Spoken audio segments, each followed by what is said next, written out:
Of the nature of things. The first book. Of the generations of natural thing.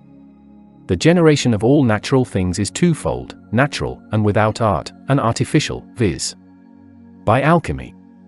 Although in general it may be said that all things are naturally generated of the earth by means of putrefaction.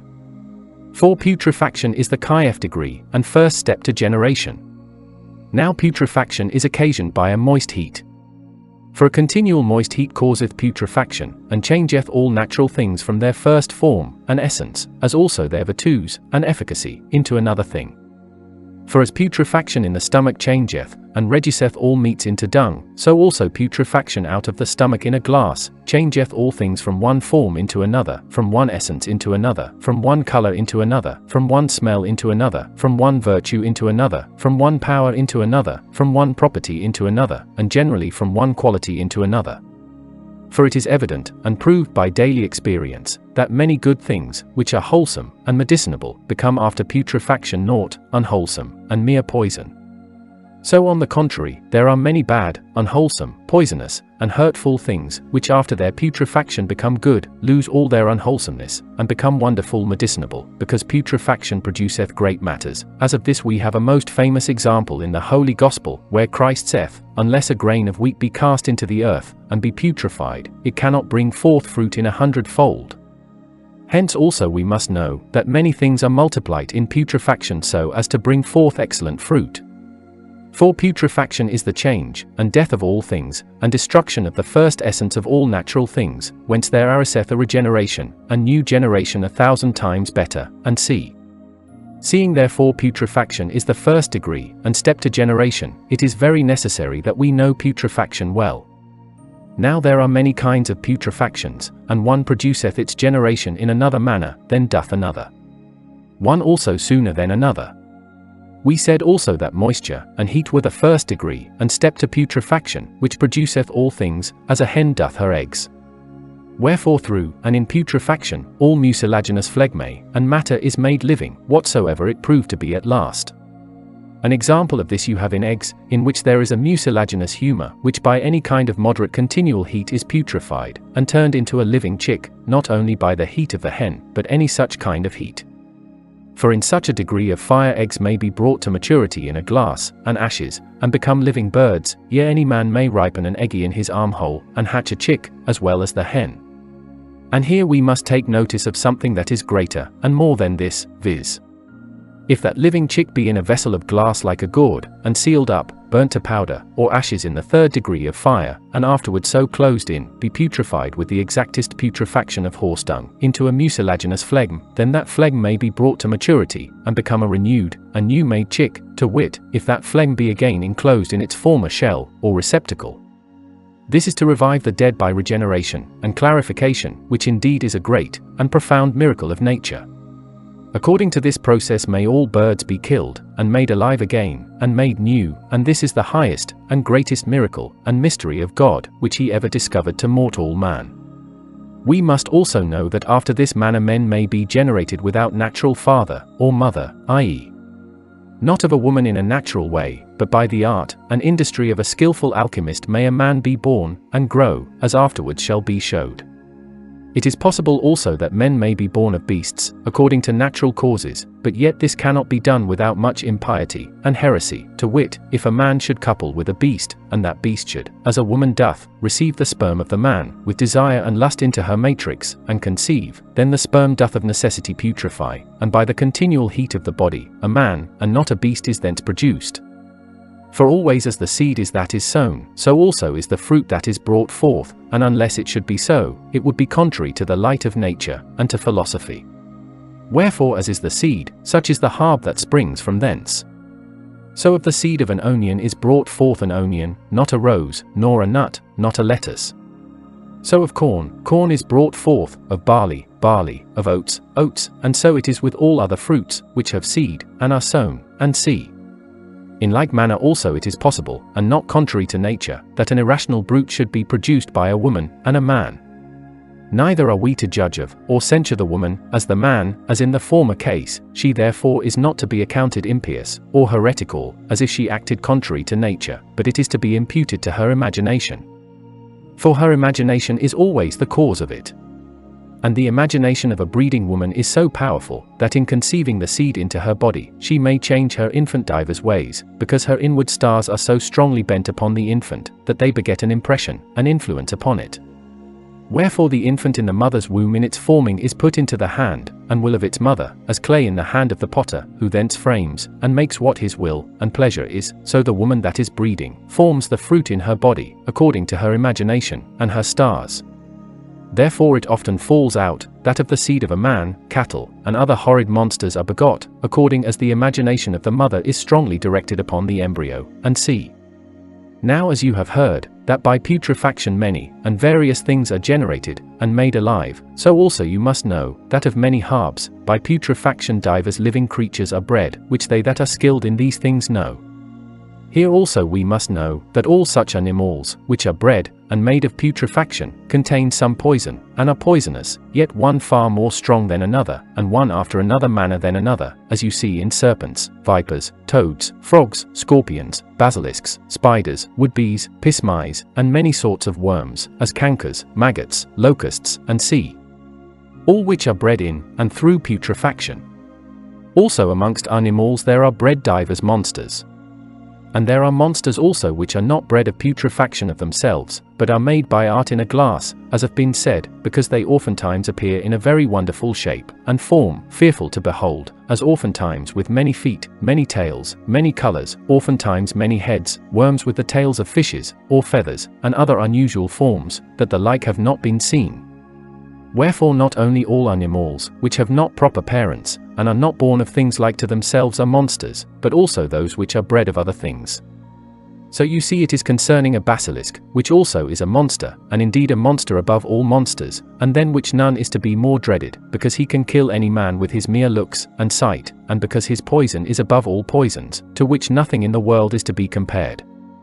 He carries his poison in a most secret manner in his eyes, and it is a conceived poison, not much unlike a menstruous woman, who also carrieth a secret poison in her eyes, so that only by her looks a looking-glass is fouled, and tainted.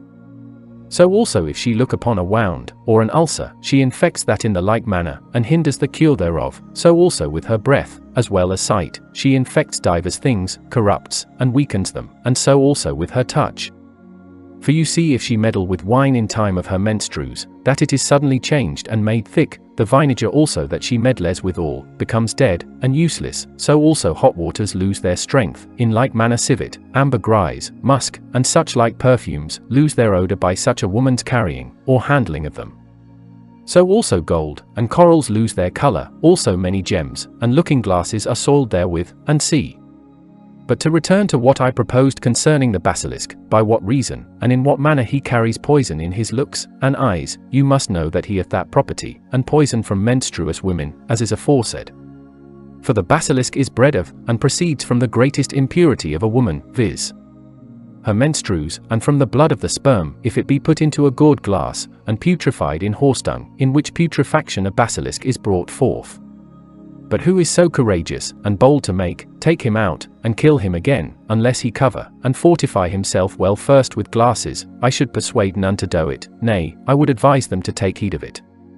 But that I may proceed in treating of monsters, know that monsters amongst brutes, which are brought forth of other things, and not of their like, seldom live long, especially if they shall live near, or amongst other brutes, because of an inbred disposition, and God's disposing. All monsters are odious unto brutes that are genuinely brought forth, and so also monsters of men, which are generated by man, seldom live long. And by how much the more wonderful and remarkable they are, so much the sooner they die, so that none exceed the third day amongst men, unless they be presently carried into some secret place, and kept apart from all men. Moreover, you must know that God abhors these kind of monsters, and that they are displeasing to him, and that none of them can be saved, seeing they bear not the image of God, whence we can conjecture nothing else, but that they are so formed by the devil, and are made for the devil's service, rather than God's, because no good work was ever done by any monster, but rather all manner of evil, wickedness, and devilish deceits. For as an executioner marketh his sons in cutting off their ears, putting out their eyes, burning their cheeks, fingers, hands, and cutting off their heads, so doth the devil mark his sons through the imagination of their mothers, which in their conceiving they drew from evil desires, lusts, and cogitations. Also all men are to be shunned, which abound with, or want any member, or have a double member. For that is a presage of the devils, and a most certain signer of some occult wickedness, and deceit, which follows upon it. Wherefore they seldom die without the executioner, or at least from some mark made by him. But we must by no means forget the generation of artificial men. For there is some truth in this thing, although it hath been a long time concealed, and there have been no small doubts and questions raised by some of the ancient philosophers, whether it were possible for nature, or art to beget a man out of the body of a woman, a natural matrix. To this I answer, that it is no way repugnant to the art of alchemy, and nature, yea it is very possible, but to effect it, we must proceed thus. Let the sperm of a man by itself be putrefied in a gourd glass, sealed up, with the highest degree of putrefaction in horse dung, for the space of 40 days, or so long until it begin to be alive, move, and stir, which may easily be seen. After this time it will be something like a man, yet transparent, and without a body. Now after this, if it be every day warily, and prudently nourished and fed with the arcanum of man's blood, and be for the space of 40 weeks kept in a constant, equal heat of horse dung, it will become a true, and living infant, having all the members of an infant, which is born of a woman, but it will be far lesser. This we call homunculus, or artificial. And this is afterwards to be brought up with as great care, and diligence as any other infant, until it come to riper years of understanding. Now this is one of the greatest secrets, that God ever made known to mortal, sinful man. For this is a miracle, and one of the great wonders of God, and secret above all secrets, and deservedly it ought to be kept amongst the secrets until the last times, when nothing shall be hid, but all things be made manifest. And although hitherto it hath not been known to men, yet it hath been known to fairies of the woods, nymphs, and giants many ages since, because they come from them.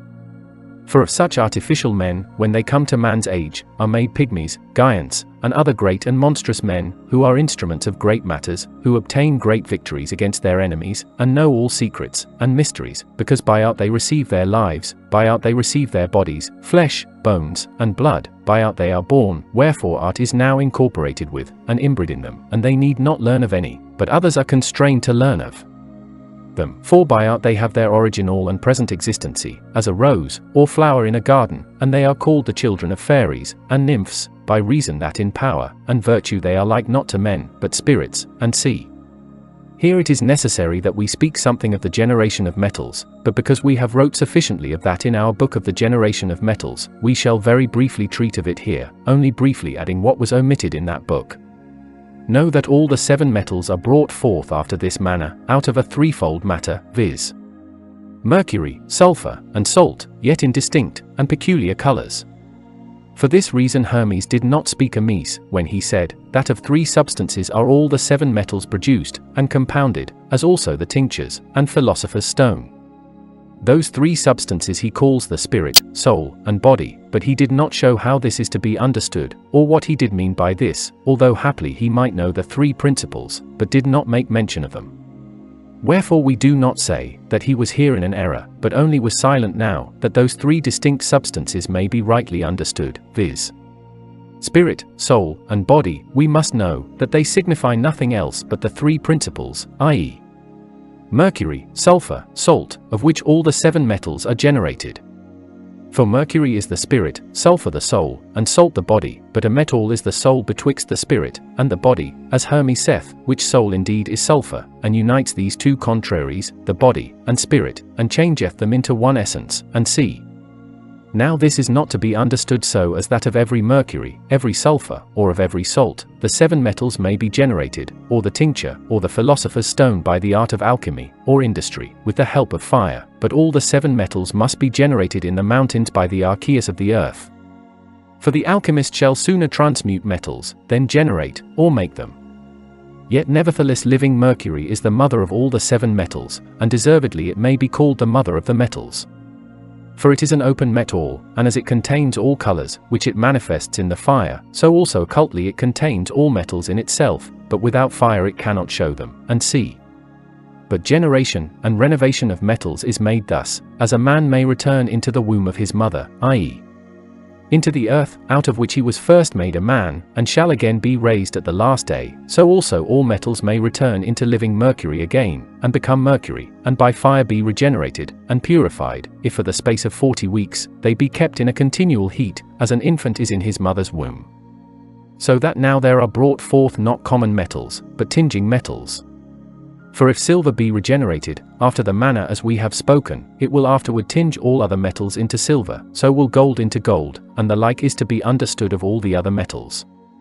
Now forasmuch as Hermes said, that the soul alone is that medium which joins the spirit to the body, it was not without cause he said so.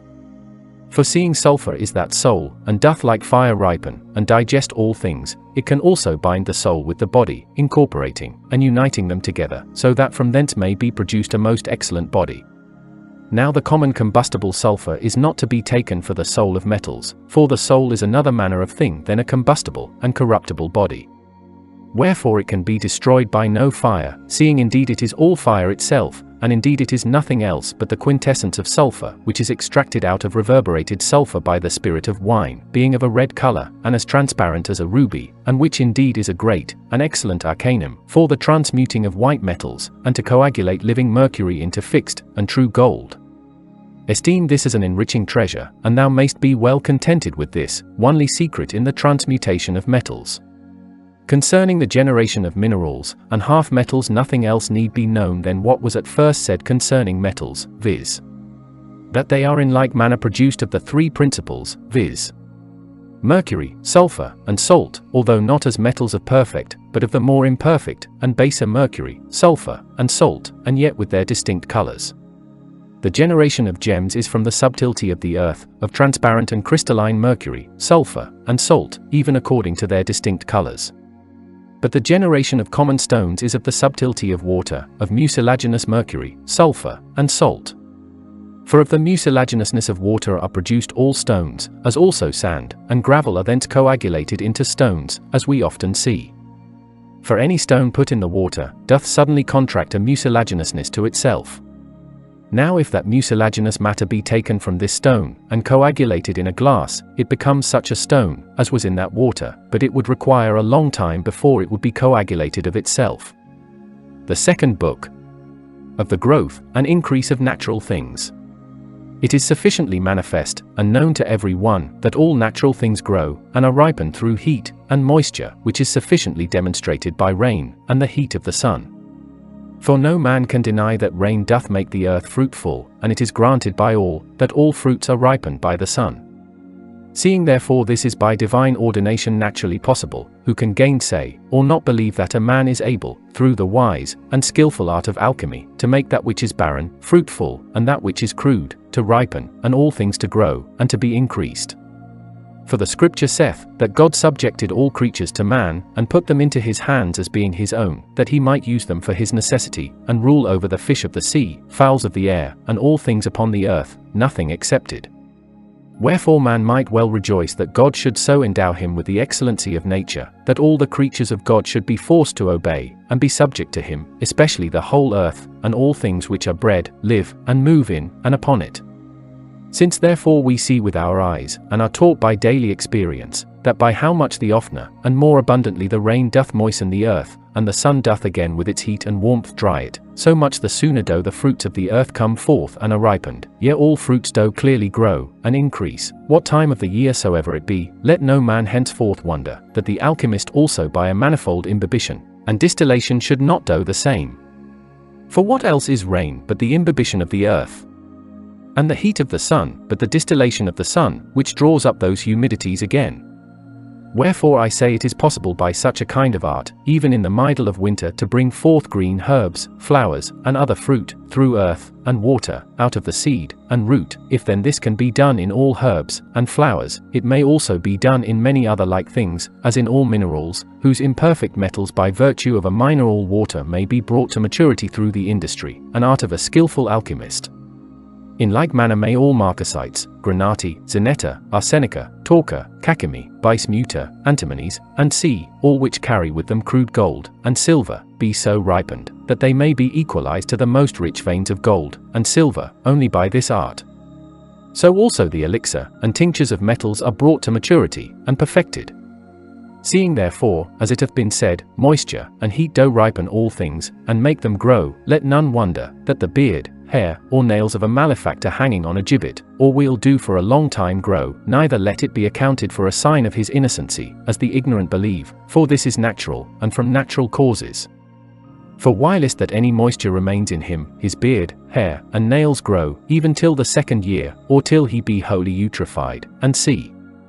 We must also know, that there are many things that grow forever, and are increased in bigness, weight, and virtue, in the water, and earth, in which they continue good, and efficacious, as are metals, marcasites, cacami, torca, granute, antimony, bismuta, gems, pearls, corals, all stones, and clay. So also it may be ordered, that gold may grow, and be increased in weight, and body, if only it be buried in the earth looking towards the east, and be always soiled with the fresh urine of a man, and pigeon's dung. It is possible also that gold, through industry, and skill of an expert alchemist may be so far exalted, that it may grow in a glass like a tree, with many wonderful boughs, and leaves, which indeed is pleasant to behold, and most wonderful. The process is this. Let gold be calcined with aqua regis, till it becomes a kind of chalk, which put into a gourd glass, and pour upon it good new aqua regis, so that it may cover it 4 fingers' breadth, then again draw it off, with the 3rd degree of fire, until no more ascend. The water that is distilled off, pour on again, then distill it off again. This do so long until thou seest the gold to rise in the glass, and grow after the manner of a tree, having many boughs, and leaves, and so there is made of gold a wonderful, and pleasant shrub, which the alchemists call their golden harp, and the philosopher's tree. In like manner you may proceed with silver, and other metals, yet so that their calcination be made after another manner, by another aqua fortis, which I leave to thine experience. If thou art skilled in alchemy, thou shalt not err in these things. Know also that any flint taken out of river water, and put into a gourd glass, having river water poured upon it, that the glass may be filled, which water is again to be distilled off as long as a drop will arise, and the stone dried, and the glass again filled with this water, and again distilled off, and this done so long till the glass be filled with this stone, may in a few days by the art of alchemy be made very great, which the Archeus of the waters could scarce do in many years. If then thou break the glass, thou shalt have a flint in the femme of the glass, as if it had been put into the glass, and although this be not for profit, yet it is a thing that is strange, and wonderful. The 3rd book of the preservations of natural things. That things may be preserved, and kept from harm, it is necessary in the first place to know what is an enemy to them, that so they may be preserved from that, and not be hurt, or corrupted by it either in substance, virtue, power, or any way whatsoever. Much therefore in this case depends upon the knowing of the enemy of all natural things. For who can take heed of danger when he doth not know what can hurt him? Truly nobody, wherefore it is necessary to know one's enemy, for there are many sorts of enemies. Wherefore it is as necessary to know evil things, as good things, for who can know what is good, without the knowing of what is evil? Truly nobody. So no man can know what a blessing health is, that was never sick. Who knows what joy is, that was never heavy, or sad? And who can rightly understand what God is, who knew nothing of the devil? Wherefore when God made known to us the enemy of our soul, viz. the devil, he also signified to us the enemy of our life, viz. death, which is the enemy of our body, of our health, and the enemy of medicinal, and all natural things, also he made known to us how, and by which means it may be shunned.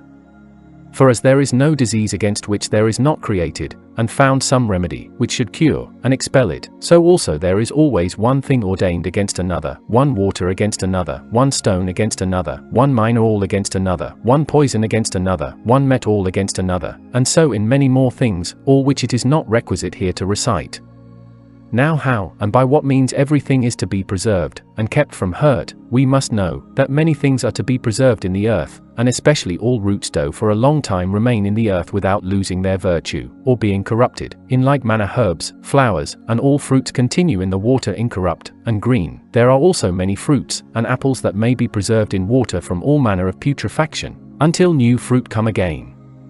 So also flesh, and blood, which indeed are putrefied, and grow unsavory quickly, are preserved in cold fountain water, and not only so, but by the addition of new and fresh fountain water, may be turned into a quintessence, and be forever preserved from putrefaction, and an ill savour, without any balsam.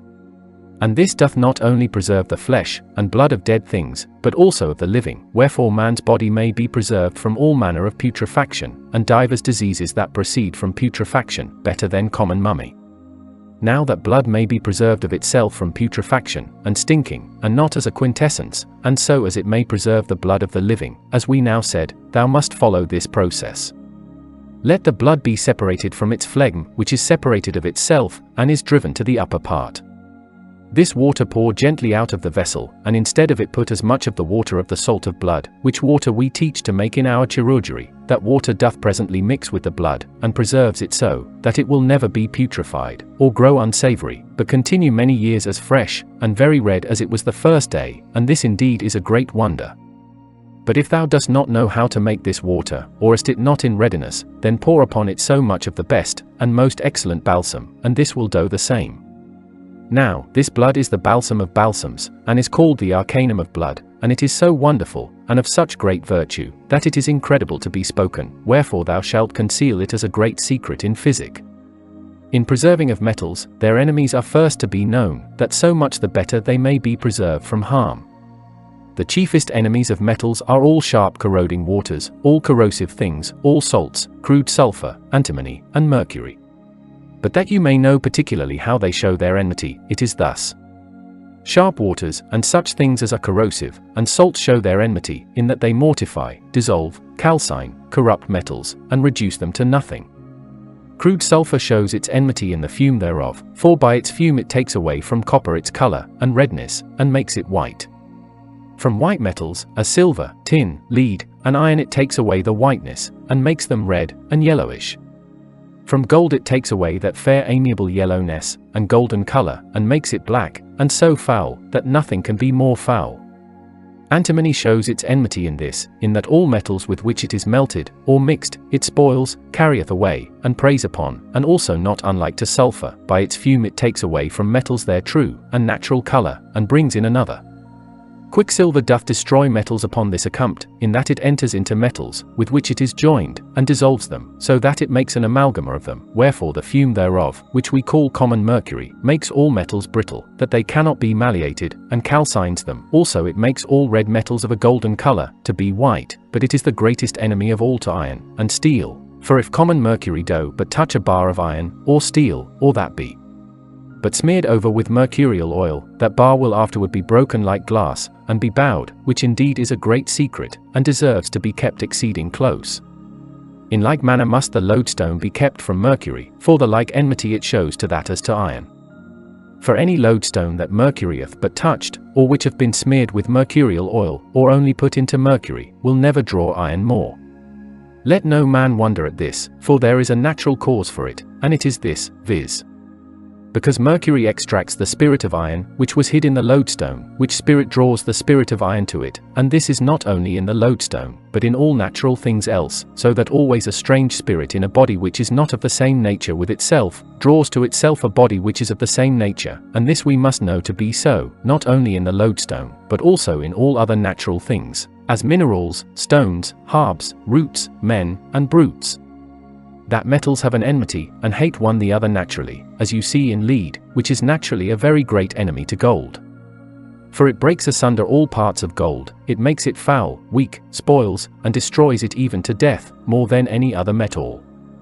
Tin also hates, and is an enemy to all metals, for it makes them base, immalleable, hard, unprofitable, if it be mixed with them in the fire, or in melting. Since therefore you have now heard of the enemies of metals, you must next know their preservatives, which keep them from all manner of hurt, or corruption, also strengthen them in their nature, and virtue, and exalt their color. First therefore concerning gold, you must know, that it cannot be preserved better, and fairer than in boy's urine, in which salt ammoniac is dissolved, or in water alone of salt ammoniac. In the meantime the color is so highly exalted that it can be exalted no higher.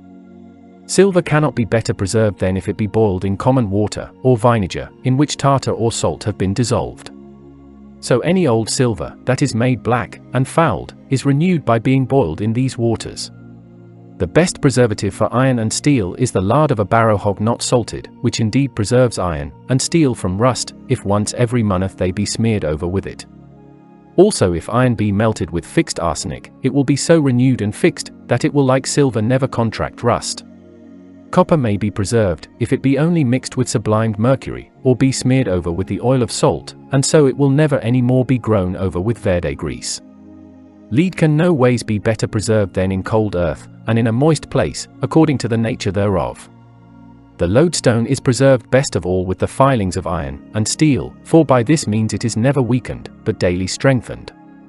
Now concerning the preservation of salts, and all things that are of a saltish nature, and may be comprehended under the name of salt, of which there are more than 100 sorts, you must know that they are to be preserved in a hot dry place, and in wooden vessels, not in glass, stone, or metals, for in those they are dissolved and become a water, and an amalgama which cannot be in wood.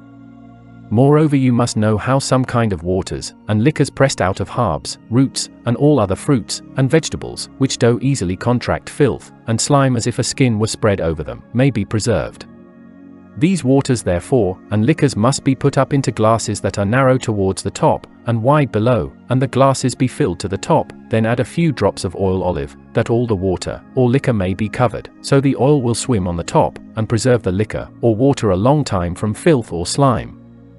For there is no water, or liquor if it be covered with oil, that will be musty, or of an ill savour. By this means also may 2 sorts of water, of liquors of wine be kept apart in one vessel, that they may not be mixed, and not only 2 sorts, but 3, 4, 5, and more, if only the oil be put betwixt, for they are severed by the oil, as by a wall, which will not suffer them to be joined together, and united, for oil and water are 2 contraries, and neither can be mixed with the other, for as the oil will not suffer the waters to be united, so on the contrary, the water will not suffer the oils to be mixed. Now to preserve clothes and garments from moths, there is no better way than with marstick, camphire, ambergris, and musky, and civet, which indeed is the best of all, which doth not only preserve them from moths, but also drives away moths, and all other vermin, as fleas, lice, and sea. Also all manner of woods, as in houses, bridges, ships, or wheresoever they be, may be preserved so that they will never be putrefied, either in waters, or under waters, or out of water in the earth, under the earth or above the earth, whether they be set in the rain, or wind, air, snow, or ice, in winter, or summer, also that they be not worm-eaten, nor that any worms may breed in them whensoever they be cut. Now this preservative is a great arcanum against all kinds of putrefactions, yea so excellent a secret that none may be compared to it. And it is nothing else but oil of sulphur, the process whereof is this. Let common yellow sulphur be powdered, and put into a gourd glass, upon which let there be poured so much of the strongest aqua fortis, that may cover it 3 fingers' breadth, then draw it off by distillation 3 or 4 times, and last of all, till it be dry. Let the sulphur that remains in the bottom being of a black, sad red color, be put upon marble, or in a glass, and it will easily be dissolved into oil, which is a great secret in preserving of wood from putrefaction, and worms. For this oil doth so tinge the wood that is anointed with it, that it can never be washed out of it again. Many more things may be preserved with this oil of sulphur, from putrefaction, as ropes, cords in ships, and masts of ships, in carts, fishing nets, and gins which fowlers and hunters use, and such like, which are oftentimes used in waters, or rain, and are otherwise easily rotted, and broken, so also linen clothes, and many other such like things. Also you must know how potable things are to be preserved, by which we understand wine, beer, mead, vinegar, and milk. Now if we would preserve these from harm, and in their full virtue, it is very necessary that you know well what is an enemy to them, and that is menstruous women, for if they do handle the foresaid things, or have anything to do about them, or look, or breath upon them, they corrupt them. For wine is thereby changed, and become thick, beer, and mead grows sour, vinegar grows dead, and loseth its sharpness, and milk grows sour, and curded. This therefore you must well know, before you come to preserve each of these in particular. Wine is preserved chiefly by sulphur, and the oil of sulphur, by which all wine may be preserved a long time, so that it be neither thick, nor any other way changed. Beer is preserved with oil of cloves, if some drops thereof be put into it, to every gallon 2 or 3 drops, or, which is better, with the oil of the root of avens, which doth preserve beer from souring. Mead is preserved with oil of sugar, which must be used as the oil of cloves above said. Vinegar is preserved with oil of ginger, which must be used as the oil of cloves above said. Milk is preserved with oil of almonds made by expression, which must be used as the oil of cloves above said. Cheese is preserved with St. Iones worked from worms, for if it doth but touch it, no worm will breed in it, and if there be any in before, it will kill them, and make them fall out of the cheese. Honey hath no peculiar preservative, only that it may be kept from its enemy. Now its chief enemy is bread, for if a little bread made of corn be but put, or fall into it, all the honey is turned into emmets, and spoiled. The fourth book. Of the life of natural things. No man can deny that air gives life to all things, bodies, and substances, that are produced, and generated of the earth. Now you must know what manner of thing the life of everything in particular is, and it is nothing else than a spiritual essence, a thing that is invisible, impalpable, a spirit, and spiritual.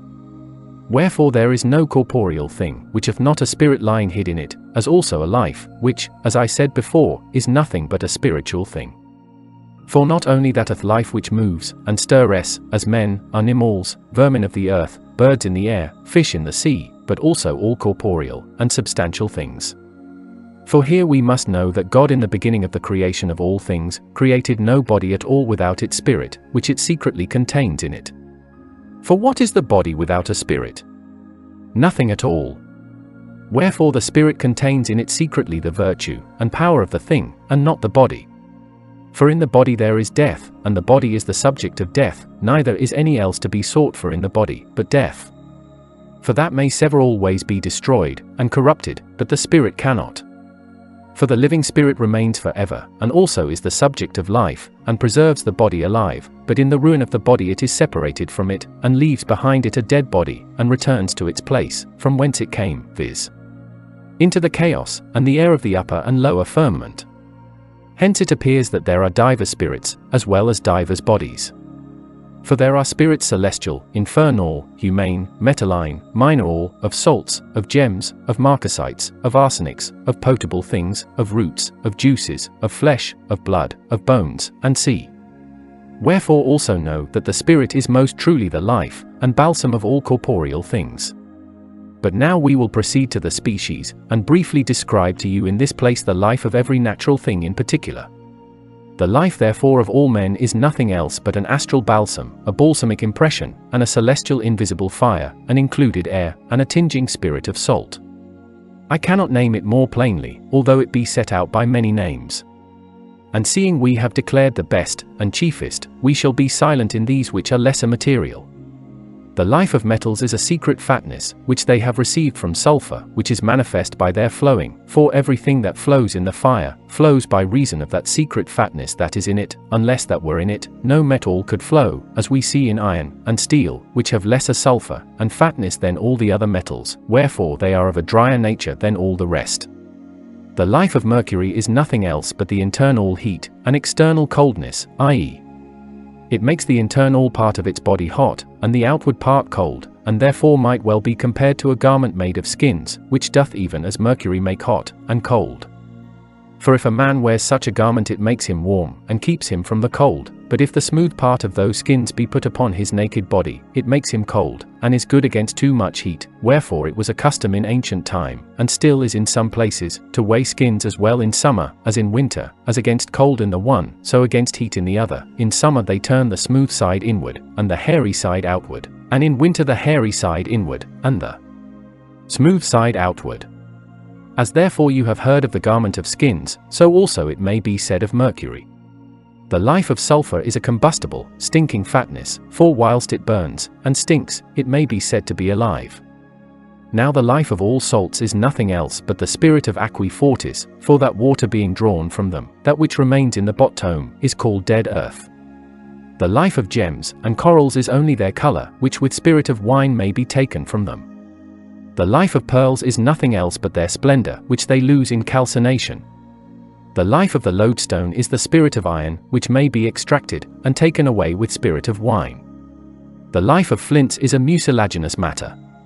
The life of marcasites, cachemia, talcum, cobaltum, zimri, granota, wismat, and of antimony is a tinging metalline spirit.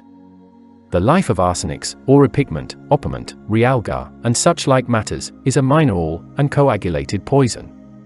The life of excrements, i.e., of man's dung, or beast dung is their stinking smell, for this being lost they are dead. The life of aromatic all things, viz. Of musky, ambergris, civet, and whatsoever yields a strong, good, and sweet smell is nothing else but that grateful odor, for if they lose this they are dead and of no use. The life of sweet things, as of sugar, honey, manna, cassia, and such like is in their tinging, and subtle sweetness, for if that sweetness be taken from them by distilling, or subliming they are dead, unprofitable, and nothing worth. The life of all rosins, as amber, turpentine, gummy, is the mucilaginous shining fatness, which gives that excellent varnish to them all, for when they will yield no more varnish, and lose their shining, they are dead. The life of herbs, roots, apples, and other such like fruit, is nothing else but the liquor of the earth, which they lose of their own accord, if they do but want water, and earth. The life of wood is a certain rosin, for any wood if it want rosin can live no longer. The life of bones is the liquor of mummy.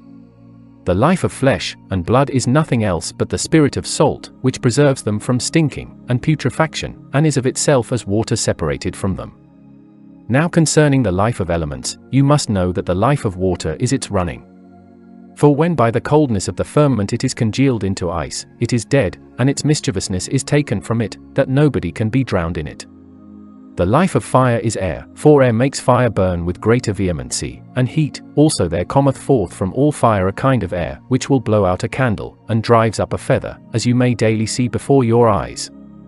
Wherefore the flame of fire is choked if it be so stopped up, that it can neither receive in air, and let out its own air. The air lives by, and of itself, and gives life to all other things. The earth of itself is dead, but the element of it is an invisible, and secret life. The fifth book. Of the death, or ruin of all things. The death of all natural things is nothing else but an alteration and destruction of their powers, and virtues, a predominancy of that which is evil, and an overcoming of what is good, an abolishing of the former nature, and generation of a new, and another nature. For you must know that there are many things that, whilst they are alive, have in them several virtues, but when they are dead retain little or nothing of their virtue, but become unsavory, and unprofitable. So on the contrary many things, whilst they live, are bad, but after they are dead, and corrupted, manifest a manifold power, and virtue, and are very useful. We could bring many examples to confirm this, but that doth not belong to our purpose. But that I may not seem to write according to mine own opinion only, but out of my experience, it will be necessary that I produce one example, with which I shall silence those sophisters, who say, that we can receive nothing from dead things, neither must we seek, or expect to find anything in them. The reason is, because they do esteem nothing of the preparations of alchemists, by which many such like great secrets are found out. For look upon mercury, crude sulfur, and crude antimony, as they are taken out of their minds, i.e., whilst they are living, and see what little virtue there is in them, how slowly they put forth their virtues, yea they do more hurt than good, and are rather poison than a medicine. But if through the industry of a skilful alchemist, they be corrupted in their first substance, and wisely prepared, viz. If mercury be coagulated, precipitated, sublimed, dissolved, and turned into an oil, if sulfur be sublimed, calcined, reverberated, and turned into an oil, also if antimony be sublimed, calcined, and reverberated and turned into oil, you shall see how useful they are, how much strength and virtue they have, and how quickly they put forth, and show their efficacy, which no man is able to speak enough in the commendation of, or to describe. For many are their virtues, yea more than will ever be found out by any man. Wherefore let every faithful alchemist and physician spend their whole lives in searching into these three, for they will abundantly recompense him for all his labor, study, and costs. But to come to particulars, and to write particularly of the death and destruction of every natural thing, and what the death of everything is, and after what manner everything is destroyed, you must know therefore in the first place, that the death of man is without doubt nothing else, but an end of his daily work, the taking away of the air, the decaying of the natural balsam, the extinguishing of the natural light, and the great separation of the three substances, viz. the body, soul, and spirit, and their return from whence they came. For because a natural man is of the earth also is his mother, into which he must return, and there must lose his natural earthly flesh, and so be regenerated at the last day in a new celestial and purified flesh, as Christ said to Nicodemus when he came to him by night. For thus must these words be understood of regeneration. The death and destruction of metals is the disjoining of their bodies, and sulphureous fatness, which may be done several ways, as by calcination, reverberation, dissolution, cementation, and sublimation. But the calcination of metals is not of one sort, for one is made with salt, another with sulfur, another with aqua fortis, and another with common sublimate, and another with quicksilver. Calcination with salt is that the metal be made into very thin plates, and strowed with salt, and cemented. Calcination with sulfur is that the metal be made into thin plates, and strowed with sulfur, and reverberated. Calcination with aqua fortis is that the metal be made very small, and dissolved in aqua fortis, and precipitated in it. Calcination with sublimed mercury is this, that the metal be made into thin plates, and that the mercury be put into an earthen vessel narrow towards the top, and wide at the bottom, and then let it be set into a gentle fire made with coals, which must be blowed a little until the mercury begin to fume, and a white cloud go forth of the mouth of the vessel, then let the plate of the metal be put into the top of the vessel, and so the sublimed mercury will penetrate the metal, and make it as brittle as a stone of coal. Calcination with quicksilver is that the metal be made very small, and thin, and be amalgamated with quicksilver, and afterward the quicksilver be strained through leather, and the metal remain in the leather like chalk, or sand. Now besides these mortifications of metals, and destructions of their lives, know also that there are yet more. For rust is the death of all iron, and steel, and all vitriol, burnt brass is mortified copper, all precipitated, sublimated, calcined cinnabar is mortified mercury, all ceruse, and minium of lead is mortified lead, all lazure is mortified silver, also all gold from which its tincture, quintessence, rosin, crocus, vitriol, or sulphur is extracted, is dead, because it hath no more the form of gold, but is a white metal like fixed silver. But let us proceed to show how metals may be yet further mortified. First therefore of iron, know that that is mortified, and reduced into crocus this way. Make steel into very thin plates, make these plates red hot, and quench them in the best wine vinegar, do this so often till the vinegar hath contracted a considerable redness, then distill of the vinegar, till there be nothing but a dry powder remaining. This is a most excellent crocus martis. There is also another way of making crocus martis, which doth partly exceed the former, and is made with fore lesser costs, and pains, and it is this.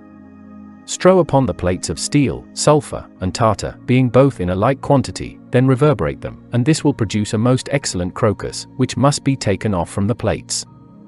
Also you must know, that every plate of iron, or steel, if it be melted with aqua fortis, will also make a very fair crocus, so also it is made with oil of vitriol, spirit of salt, alum water, the water of salt ammoniac, and of salt nitre, as also with sublimated mercury, all which mortify iron, and bring it into a crocus, but none of these latter ways is to be compared to the two former, for they are only used in alchemy, and not at all in physic, wherefore in this, use only the two former, and let alone the rest. The mortification of copper, viz. that it may be reduced into vitriol, verde grease, may be done many ways, and there are more processes in it, yet one far better than another, and one more profitable than another. Wherefore it is most convenient here to set down the best, and most profitable, and to be silent in the rest. The best therefore, the most easy, and exactest way of reducing copper into vitriol is this. Let plates of copper be dipped in spirit of salt, or saltpetre, and let them be hanged in the air until they begin to be green, which indeed will quickly be. Wash off this greenness with clear fountain water, dry the plates with some cloth, and wet them again with the spirit of salt, and salt nitre, and do again as before, so long until the water be apparently green, or much vitriol swim on the top, then pour away the water, or evaporate it, and thou hast a most excellent vitriol for medicine. In alchemy there is not a fairer, more excellent, and better vitriol than what is made by aqua fortis, or aqua regis, or spirit of salt ammoniac. And the process is this. Let plates of copper be melted with one of the aforesaid waters, and as soon as the greenness is extracted, and the plates dried, let the greenness be taken off with the foot of a hare, or some other way as you please. A ceruse is taken off from the plates of lead, let them be again wetted as before, until the plates be wholly consumed, thereby is made a most glorious vitriol, that thou canst not choose but wonder at it. The water of saltpetre is made thus. Purify, and powder it, afterwards dissolve it of itself in a bladder, put in boiling water. So thou shalt have the water of saltpetre. The water of salt ammoniac is made thus, calcined salt ammoniac, and dissolve it in a cellar upon a marble, and this is water of salt ammoniac. But to make verde grease out of copper, there are divers ways which it is not needful here to recite. We shall describe only two, but with a double preparation, viz. the one for physic, the other for alchemy. The process therefore of verde grease to be used in physic is this. Take plates of copper, which wet over with the following matter. Take honey and vinegar, of each a like quantity, of salt as much as will serve to make them up into a thick paste. Mix them well together, then put them into a reverberatory, or potter's furnace so long as the potter is burning his pots, and thou shalt see the matter that sticks to the plates to be very black, but let not that trouble thee. For if thou settest those plates in the air, all the black matter will in a few days become green, and become a most excellent verde grease, which may be called the balsam of copper, and is commended by all physicians. But nevertheless do not thou wonder that this verde grease becomes green in the air, and that the air can change the black colour into so fair a green. For here thou must know that daily experience in alchemy doth show, that any dead earth, or caput mortuum, as soon as it comes out of the fire into the air, doth quickly get another colour, and leaves its own colour which it got in the fire. For the changes of those colours are various. For as the matter is, so are the colours that are made, although for the most part they flow from the blackness of the dead earth. For you that are skillful in alchemy see that the dead earth of aqua fortis comes black from the fire, and by how many more ingredients there be in it, by so much the more variously do the colours show themselves in the air. Sometimes they seem red, as vitriol makes them, sometimes yellow, white, green, blue, sometimes mixed, as in the rainbow, or peacock's tail. All those colours show themselves after the death, and by the death of the matter. For in the death of all natural things here are seen other colours, which are changed from the first colour into other colours, every one according to its nature and property. Now we will speak of that verde grease which is to be used in alchemy. The preparation and process of that is this.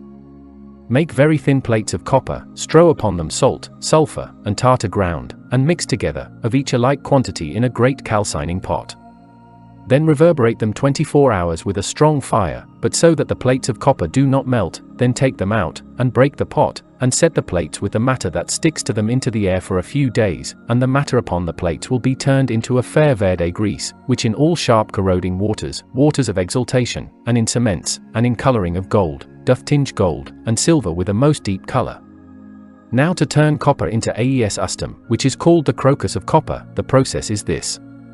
Let copper be made into thin plates, and be smeared over with salt made into a paste with the best vinegar, then let it be put into a great crucible, and set in a wind furnace, and be burnt in a strong fire for a quarter of an hour, but so that the plates melt not. Let these plates being red hot be quenched in vinegar, in which salt ammoniac is dissolved, always half an ounce in a pint of vinegar. Let the plates be made red hot again, and quenched in vinegar as before, always scraping, or knocking off the scales which stick to the plates after quenching, into the vinegar.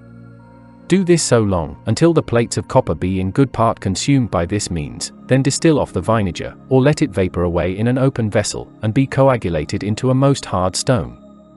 So thou hast the best crocus of copper, the use whereof is in alchemy.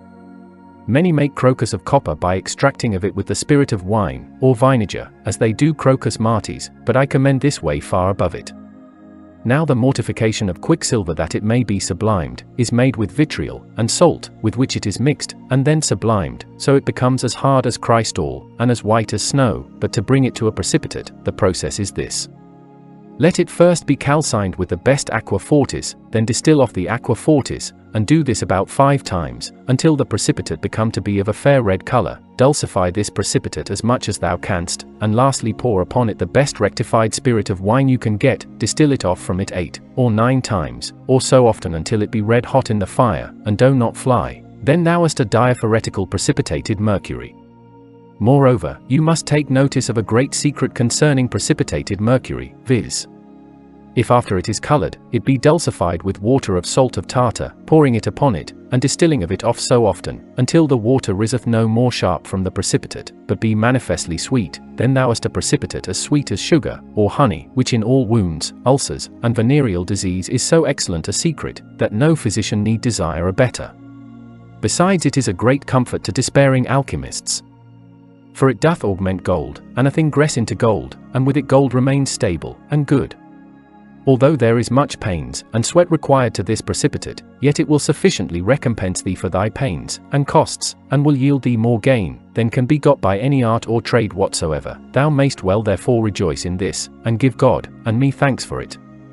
Now that quicksilver may be coagulated, I said that must be done in sharp aqua fortis, which must be drawn off by distillation, and then the precipitate is made.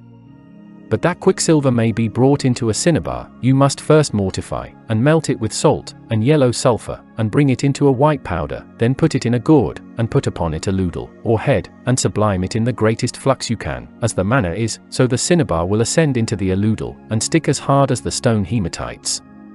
The mortification of lead to bring it to a ceruse, is twofold, the one for medicine, the other for alchemy. The preparation of ceruse for medicine is this. Hang plates of lead in a glazed pot over strong wine vinegar, the pot being well stopped that the spirits do not exhale. Put this pot into warm ashes, or in the winter into a furnace, then always after 10 or 14 days, thou shalt find very good ceruse sticking to the plates, which strike off with the foot of a hare, then put the plates over the vinegar again, until thou hast enough ceruse. Now the other preparation of ceruse for alchemy is like the former, only that in the vinegar must be dissolved a good quantity of the best and fairest salt ammoniac, for by this means thou shalt purchase a most fair and beautiful ceruse, for the purging of tin, and lead, and the whitening of copper. But if we would make minium of lead, we must first calcine it with salt into calx, and then burn it in a glazed vessel, always stirring it with an iron rod, till it be red.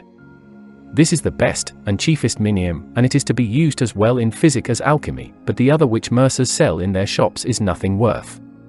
It is made only of the ashes, which remain of the lead in the melting of it, which also potters use to glaze their vessels, and such minium is used for painting, but not for physic or alchemy. Now that lead may be brought into yellowness, the preparation of it is not unlike to the preparation of minium. For lead must here be calcined with salt, and brought to a calx, and afterwards be stirred with an iron rod in a broad basin, such as triers of minerals use, in a gentle fire of coals, diligently taking heed, that there be not too much heat, nor a neglect in stirring, for else it will flow, and become a yellow glass. And so thou hast a fair, yellow crocus of lead. The mortification of silver, that of it may be made the azure color, or something like to it, is thus. Take plates of silver, and mix them with quicksilver, and hang them in a glazed pot over the best vinegar, in which gilt heads have been first boiled, and afterwards salt ammoniac, and calcined tartar have been dissolved, in all the rest dough as have been said of ceruse, then always after 14 days thou shalt have a most excellent, and fair azure color sticking to the plates of silver, which must be wiped off with a hare's foot. The mortification of gold that it may be brought into its arcana, as into a tincture, quintessence, resine, crocus, vitriol, and sulphur, and many other excellent arcana, which preparations indeed are many. But because for the most part we have sufficiently treated of such arcana in other books, as the extraction of the tincture of gold, the quintessence of gold, the mercury of gold, the oil of gold, potable gold, the resine of gold, the crocus of gold, and in the Archidoxis, and elsewhere, we conceive it needless here to repeat them. But what arcana were there omitted, we shall here set down, as the vitriol of gold, sulphur of gold, which indeed are not the least, and ought very much to cheer up every physician. But to extract vitriol out of gold, the process is this. Take of pure gold 2 or 3 pound, which beat into thin plates, and hanging them over boy's urine, mixed with the stones of grapes, in a large gourd glass, well closed, which bury in a hot heap of stones of grapes, as they come from the press, when it hath stood 14 days, or 3 weeks, then open it, and thou shalt find a most subtile colour, which is the vitriol of gold sticking to the plates of gold, which take off with the foot of a hare, as thou hast heard concerning other metals, as of the plates of iron, crocus martis, of the plates of copper, the vitriol of copper and verde grease, of the plates of lead, ceruse, of the plates of silver the azure color, and see, comprehended under one process, but not with one manner of preparation. When thou hast enough of the vitriol of gold, boil it well in rainwater distilled, always stirring it with a spattle, then the sulphur of the gold is driven up to the superficies of the water, as fat, which take off with a spoon, thus also dough with more vitriol. Now after all the sulphur is taken off, evaporate that rain water till it be all dry, and there will remain the vitriol of gold in the bottom, which thou mayst easily dissolve of itself upon a marble in a moist place. In these two arcanas, viz. the vitriol of gold, and the sulphur of gold lies the diaphoretical virtue. I shall not here set down their virtues, for in the book of metallic diseases, and also in other books we have set them down at large. The mortification of sulphur, that the combustible and stinking fatness may be taken away, and it brought into a fixed substance, is thus. Take common yellow sulphur finely powdered, and draw from it by distillation aqua fortis, that is very sharp, and this dough 3 times, then the sulphur which is in the bottom of a black colour dulcify with distilled water, until the water come from it sweet, and it retains no more the stink of sulphur. Then reverberate this sulfur in a close reverberatory as you do antimony, then it will first be white, then yellow, and lastly as red as cinnabar. And when it is so, then thou mayst rejoice, for it is the beginning of thy riches. This reverberated sulfur tingeth silver most deeply into most excellent gold, and the body of man into most perfect health. This reverberated and fixed sulfur is of more virtue than it is lawful to speak. The mortification of all salts, and whatsoever is saltish, is the taking away, and distilling off the aquosity, and oiliness, and of the spirit of them. For if these be taken away, they are afterwards called the dead earth, or caput mortuum. The mortification of gems and corals is to calcine, sublime, and dissolve them into a liquor, as Christol. The mortification of pearls is to calcine them, and dissolve them in sharp vinegar into the form of milk. The mortification of the lodestone is to anoint it with the oil of mercury, or to put it into quicksilver, for afterward it will not draw iron at all to it. The mortification of flints and stones is to calcine them. The mortification of marcasites, cacimas, talc, cobaltus, zinri, granuti, zunita, see transcriber's note, unismut, and of antimony is their sublimation, i.e., that they be sublimed with salt and vitriol, then their life which is a metal-like spirit, together with the spirit of salt, ascends. And let whatsoever remains in the bottom of the sublimatory be washed, that the salt may be dissolved from it, and then thou hast a dead earth, in which there is no virtue. The mortification of arsenics, auripigment, opiment, realgar, and sea is, that they flow with salt nitre, and be turned into an oil, or liquor upon a marble, and be fixed. The mortification of excrements is the coagulation of air. The mortification of aromatic all things is the taking away of their good smell. The mortification of sweet things is to sublime and distill them with corrosive things. The mortification of ambers, resins, turpentine, gummy, and such like, is to turn them into oil, and varnish. The mortification of herbs, roots, and such like, is to distill off from them their oil, and water, and press out their liquor with a press, and also to make their alkali. The mortification of wood, is to turn it into coals, and ashes. The mortification of bones, is their calcination. The mortification of flesh, and blood, is the taking away of the spirit of salt. The mortification of water is by fire, for all heat dries up, and consumes water. The mortification of fire is by water, for all water quencheth fire, and takes from it its power, and force.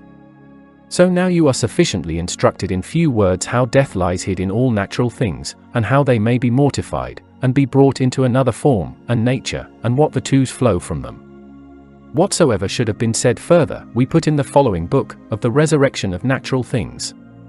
The 6th book, of the resurrection of natural things.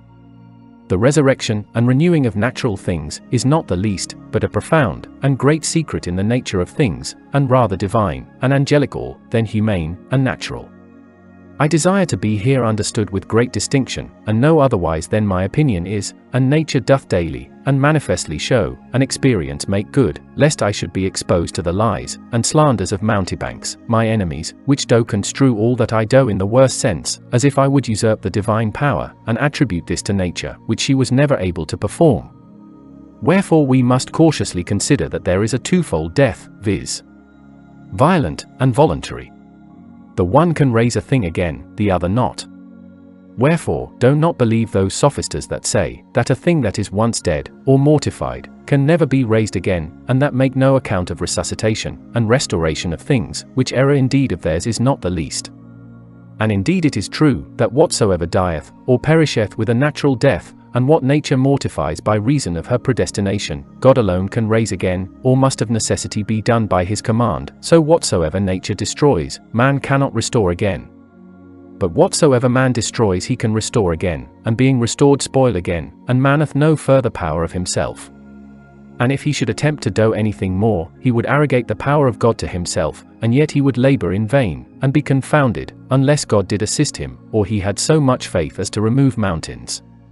Even to such a man, this is possible, and greater things than this. Because the Scripture saith, and Christ himself spake it. If thou hast faith as a grain of mustard seed, and sayest unto this mountain, Go and be removed thither, and it shall be removed, and all things be possible to thee, and nothing impossible. But to return to our purpose, what difference then there is betwixt dying, and being mortified, and which of these may be raised again, so these are to be understood. Whatsoever naturally dies at its end by predestination, and so the will and ordination of God permits. Yet it happens that this is also done by divers diseases, and various casualties, and this can never be raised again, neither is there any preservative to be used against predestination, and the natural term of life. But that which is mortified, may be both raised again, and revived, which may be proved by divers arguments, which we shall set down in the end of this book. Wherefore there is a great difference betwixt dying, and being mortified, neither must they be taken for one, and the same things, under the same name. For in the very example they are far different. For look upon a man that dies a natural, and predestinated death, what further good, or profit is there in him? Nothing, he is only cast into the earth to worms. For he is a stinking carcass, and due to the earth. But the same is not to be understood of a man that is slain with a sword, or dies by some such like violent death. For his whole body is profitable, and good, and may be prepared into a most precious mummy. For although the spirit of life went out of such a body, yet the balsam in which lies the life remains, which indeed doth as balsam preserve other men's bodies. So you may see in metals, when a metal is about to die, it begins to be overcome with rust, and as much as is thus overcome, is dead, and when all the metal is devoured with rust, it is all dead, and such a rust can never be reduced into true metal again, but it becomes only dross, and not a metal. For it is dead, and death is in it, neither hath it any more balsam of life, but is quite destroyed in itself. Now the calx of metals, and their ashes are two things, and there is a great difference betwixt these two, for one may be revived, and brought back again into a metal, but the other not, the one is volatile, the other fixed, the one died, the other mortified. The ashes is volatile, and cannot be brought back into a metal, only into glass, and dross, but the calx of metals is fixed, and may be brought back into its own metal. But to understand the difference, and the cause, know, that in the ashes there is lesser fatness, and more dryness than in the calx, which indeed makes it fluxal, but the calx is fatter, and moister, than the ashes, and doth still retain its refine, and fluxibleness, and especially the salt, which naturally is fluxal, and makes metals flow, and reduceth them. Hence now it follows, that the salt must be extracted out of the ashes of metals, that they may not be brought back into a metal, then they are perfectly volatile, and this difference, and this clause is chiefly to be taken notice of, for much depends upon it. For amongst mountebanks this is no small error, who instead of potable gold, the quintessence of gold, tincture of gold, and have given to men an impure calx of gold, not considering the difference, and evil that follows upon it. For there are two remarkable, and necessary things to be taken notice of here, viz. First, that gold calcined, or powdered, if it be given to men, is gathered into one heap in the stomach, or goeth forth again with the dung, and so it is taken in vain, without doing any good, or that which is reduced by the great inward heat in man's body, it gilds over, and makes hard in a crust, both the bowels, and stomach, by reason of which the concoction of the stomach is hindred, whence many, and various sicknesses follow, and at length death itself. As you have heard of gold, so also must it be understood of all the other metals, viz. that you take not any metallic arcanum, or medicine into your body, unless it be first made volatile, and it be reduced into no metal. Wherefore the first degree, and beginning to prepare potable gold is this, so may such a volatile be afterwards dissolved in spirit of wine, that both may ascend together, be made volatile, inseparable. And as you prepare gold, so may you also prepare potable Moon, Venus, Mars, Jupiter, Saturn, and Mercury. But to return to our purpose, let us prove by examples, and sufficient reasons, that things mortified are not dead, and forced to abide in death, but may be reduced, raised again, and revived, and this truly by man, and according to the course of nature. You see lions how all of them are brought forth dead, and first of all are made alive by the horrible roaring of their parents, as one that is asleep is raised with a noise, so also are lions raised, not that they are thus asleep. For they which sleep a natural sleep must of necessity rise again, which the lions of themselves do not. For if they were not raised by this roaring, they would remain dead, and life would never be perceived in them. Wherefore it is apparent, that by this roaring they receive their life. So also you see in all animals which are not engendered, but proceed from putrefaction, as flies, which if they be drowned in water, that no life at all is perceived in them, and if they were so left, they would continue dead, and never return to life of themselves any more. But if you cast salt upon them, and put them in the warm sun, or behind a warm furnace, they will recover their former life, and this truly is a raising of them up again. For if this were not done, they would continue dead forever. So also you see in a serpent, if he be cut into pieces, and these pieces put into a gourd glass, and be putrefied in horse dung, the whole serpent will become living again in the glass, in the form either of worms, or spawn of fishes. And if those worms be in a fitting manner brought out of putrefaction, and nourished, many hundred serpents will be bred out of one serpent, whereof every one will be as big as the first, which is done only by putrefaction. And as it is said of the serpent, so also many other animals may be raised, and restored again. According to this process Hermes and Virgil have attempted, by the assistance of negromancy, to renew and raise themselves after death, and to be born again as infants, but it succeeded not according to their purpose. But to omit examples, and fall upon the praxis of resurrection and restoration, it is necessary, and most convenient to begin with metals, forasmuch as metalline bodies do oftentimes resemble men's bodies. We must know therefore, that the resurrection and restoration of metals is twofold. The one which doth reduce calcined metals into their first metallic body, the other which doth reduce metals into their first matter, i.e. into quicksilver. The process of the latter is this: calcine a metal with common quicksilver, put this calx, and as much quicksilver into a sublimatory, and let them stand so long till both be coagulated into an amalgama, then sublime the mercury from the calx, then grind it again with the metallic calx, and sublime it as before, this do so often, till the metallic calx shall over a candle melt like wax, or ice, and then it is well done. Put this metal in digestion for a time, and it will all be turned into quicksilver, i.e. into its first matter, which mercury of metals is indeed called the mercury of philosophers, which many alchemists have sought after, but few have found. Now after this manner may quicksilver be prepared out of all metals, viz. Mercury auri, Moon Venus Mars Jupiter Saturn. Now the raising again, or restoring of coagulated mercury is done by distillation in a retort, for quicksilver alone ascends into cold water, the ashes of Saturn Venus or sulfur being left behind. Now the raising again, or restoration of mercury sublimed is done in seething hot water, but it must first be ground very small, so the hot water will separate it from it the spirit of salt, and vitriol, which it carries up with it, the quicksilver running in the bottom of the water. Now if this quicksilver shall be again sublimed with salt, and vitriol, and revived again in hot water, and this done 7 or 8 times, it can never be better purged, and renewed. And this may be kept for a great secret in alchemy and physic, and be much rejoiced in. For by this means all the impurity, blackness, and poisonousness is taken away. Mercury calcined can never be restored again without sublimation, for unless it be sublimed after calcination, it will never be revived, wherefore thou shalt first sublime it, and then reduce it as other sublimate. The resuscitation of azure cinnabar, aurum vitae, also of precipitate, that they may be reduced into quicksilver is thus.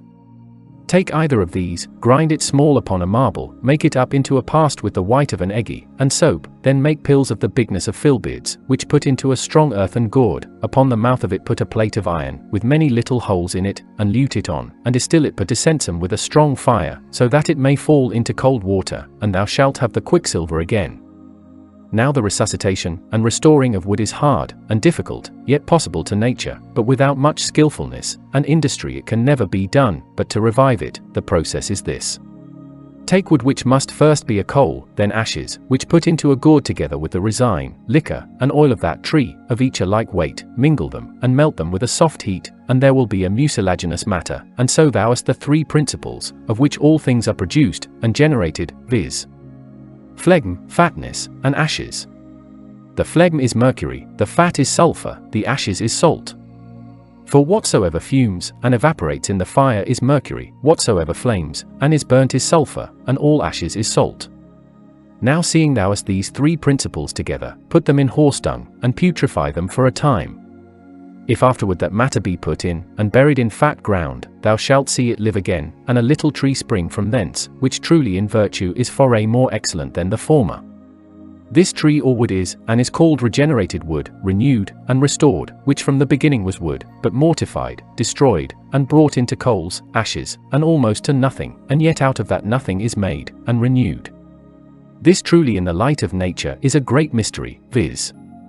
That a thing, which had utterly lost its form, and was reduced to nothing, should recover its form, and of nothing be made something, which afterward becomes much more excellent in virtue and efficacy than it was at first. But to speak generally of the resurrection and restoration of natural things, you must know that the chiefest foundation here is that be restored to everything, and made to agree with it, which was taken from it in mortification, and separated from it, which is hard to be here specifically explained.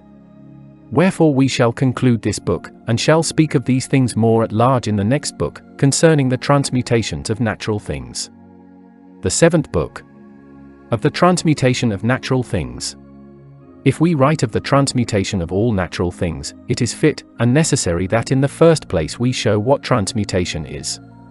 Secondly, what be the degrees to it. Thirdly, by what mediums, and how it is done. Transmutation therefore is, when a thing loseth its form, and is so altered, that it is altogether unlike to its former substance and form, but assumes another form, another essence, another color, another virtue, another nature, or property, as if a metal be made glass, or stone, if a stone be made a coal, if wood be made a coal, clay be made a stone, or a brick, a skin be made glue, cloth be made paper, and many such like things. All these are transmutations of natural things. After this, it is very necessary also to know the degrees to transmutation, and how many they be. And they are no more than 7. For although many do reckon more, yet there are no more but 7, which are principal, and the rest may be reckoned betwixt the degrees, being comprehended under those 7, and they are these: calcination, sublimation, solution, putrefaction, distillation, coagulation, tincture. If any one will climb that ladder, he shall come into a most wonderful place, that he shall see, and have experience of many secrets in the transmutation of natural things. The first degree therefore is calcination, under which also are comprehended reverberation, and cementation. For betwixt these there is but little difference as for matter of calcination, wherefore it is here the chiefest degree. For by reverberation and cementation many corporeal things are calcined, and brought into ashes, and especially metals. Now what is calcined is not any further reverberated, or cemented. By calcination therefore all metals, minerals, stones, glass, and sea, and all corporeal things are made a coal, and ashes, and this is done by a naked strong fire with blowing, by which all tenacious, soft, and fat earth is hardened into a stone, also all stones are brought into a calx, as we see in a potter's furnace of lime, and bricks. Sublimation is the second degree, and one of the most principal for the transmutation of many natural things, under which is contained exaltation, elevation, and fixation, and it is not much unlike distillation. For as in distillation the water ascends from all phlegmatic and watery things, and is separated from its body, so in sublimation, that which is spiritual is raised from what is corporeal, and is subtilized, volatile from fixed, and that in dry things, as are all minerals, and the pure is separated from the impure. Besides sublimation, many good virtues and wonderful things are found out in minerals, and many things are made fixed, and become constant, so as to abide in the fire, and that in this manner. Let that which is sublime be ground, and mixed with its feces, and be again sublimed as before, which must be done so long, till it will no longer sublime, but all will remain together in the bottom, and be fixed. So there will be afterward a stone, and oil when and as oft as thou pleasest, viz. If thou puttest it into a cold place, or in the air in a glass. For there it will presently be dissolved into an oil. And if thou puttest it again into the fire, it will again be coagulated into a stone of wonderful and great virtue. Keep this as a great secret and mystery of nature, neither discover it to sophisters. Moreover, as in sublimation many corrosive things are made sweet in the conjunction of two matters, so on the contrary, many sweet things are made corrosive, many sweet things are made sour, harsh, or bitter, and on the contrary, many bitter things as sweet as sugar. Here also we must take notice, that every metal which is brought into sublimation by salt ammoniac, may afterward in the cold, or in the air be brought into an oil, and again be coagulated into a stone in the fire, which indeed is one of the chiefest, and greatest transmutations in all natural things, viz. to transmute metal into a stone. The third degree is solution, under which are to be understood dissolution, and resolution, and this degree doth most commonly follow sublimation, and distillation, viz. that the matter be resolved which remains in the bottom. Now solution is twofold, the one of cold, the other of heat, the one without fire, the other in fire. A cold dissolution dissolves all salts, all corrosive things, and all calcined things. Whatsoever is of a salt and corrosive quality is by it dissolved into oil, liquor, or water. And this is in a moist, cold cellar, or else in the air on a marble, or in a glass. For whatsoever is dissolved in the cold, contains an airy spirit of salt, which oftentimes it gets, and assumes in sublimation, or distillation. And whatsoever is dissolved in the cold, or in the air, may again by the heat of the fire be coagulated into powder, or a stone. But a hot solution dissolves all fat, and sulphureous things. And whatsoever the heat of the fire dissolves, the same doth coldness congeal into a mass. And whatsoever heat coagulates, is again dissolved by cold, or in the air. Here also we must know that whatsoever air, or the cellar doth resolve, is of a very great dryness, and hath a secret corrosive fire hid in it, so whatsoever is dissolved in fire, or in the heat thereof, hath a sweetish frigidity out of the fire. Thus, and no otherwise is solution to be understood. Putrefaction is the fourth degree, under which is comprehended digestion, and circulation. Now then, putrefaction is one of the principal degrees, which indeed might deservedly have been the first of all, but that it would be against the true order, and mystery, which is here hid, and known to few, for those degrees must, as hath been already said, so follow one the other, as links in a chain, or steps in a ladder. For if one of the links should be taken away, the chain is discontinued, and broken, and the prisoners would be at liberty, and run away. So in a ladder, if one step be taken away in the middle, and be put in the upper, or lower part, the ladder would be broken, and many would fall down headlong by it with the hazard of their bodies, and lives. So you must understand the matter here, that those degrees follow one the other in a just order, or else the whole work of our mystery would be marred, and our labor, and pains would be in vain, and fruitless. Now putrefaction is of such efficacy, that it abolisheth the old nature, and brings in a new one. All living things are killed in it, all dead things putrefied in it, and all dead things recover life in it. Putrefaction takes from all corrosive spirits the sharpness of the salt, and makes them mild, and sweet, changeth the colors, and separates the pure from the impure, it places the pure above, and the impure beneath. Distillation is the first degree to the transmutation of all natural things. Under it are understood ascension, levation, and fixation. By distillation all waters, liquors, and oils are subtilized out of all fat things. Oil is extracted, out of all liquors, water, and out of all phlegmatic things water, and oil are separated. Besides there are many things in distillation fixed by cohobation, and especially if the things to be fixed contain in them water, as vitriol doth, which if it be fixed is called chalcatha. Alum, if it be fixed with its proper water, is called the sugar of alum, which also is resolved into a liquor, which liquor if it be putrefied amoneth, produceth a water of the sweetness of sugar, which is of great virtue, and an excellent secret in physic, to extinguish any metalline heat in man, as we have wrote more at large in our book of metalline diseases. And as you have heard of vitriol, and alum, so also salt nitre, and other watery minerals may be fixed by cohobation. Now cohobation is, that the dead head be oftentimes imbibed with its own water, and that again be drawn off by distillation. Moreover, in distillation many bitter, harsh, and sharp things become as sweet as honey, sugar, or manna, and on the contrary, many sweet things, as sugar, honey, or manna, may be made as harsh as oil of vitriol, or vinegar, or as bitter as gall, or gentian, as eager, as a corrosive. Many excrementitious things lose their great stink in distillation, which indeed goeth forth in the water. Many aromatic all things lose their good savour. And as sublimation alters things in their quality, and nature, so also doth distillation. Coagulation is the sixth degree. Now there is a twofold coagulation, the one by cold, the other by heat, i.e. one of the air, the other of the fire, and each of these again is twofold, so that there are four sorts of coagulations, two of cold, and two of fire. The coagulations of fire are fixed, the other of cold are not. The one is done only by common air, or without fire. The other by the superior firmament of winter stars, all which coagulate waters into snow, and ice. But the coagulation of fire, which alone is here to be taken notice of, is made by an artificial, and gradual fire of the alchemists, and it is fixed, and permanent. For whatsoever such a fire doth coagulate, the same abides so. The other coagulation is done by the etnine, and minor all fire in mountains, which indeed the archeus of the earth governs, and graduates not unlike to the alchemists, and whatsoever is coagulated by such a fire, is also fixed, and constant, as you see in minerals, and metals, which indeed at the beginning are a mucilaginous matter, and are coagulated into metals, stones, flints, salts, and other bodies, by the etnine fire in mountains, through the archeus of earth, an operator of nature. Also we must know that fire can coagulate no water or moisture, but only the liquors and juices of all natural things. Besides also there can no phlegm be coagulated, unless in the beginning it was a corporeal matter, into which by the industry of a skillful alchemist it may return.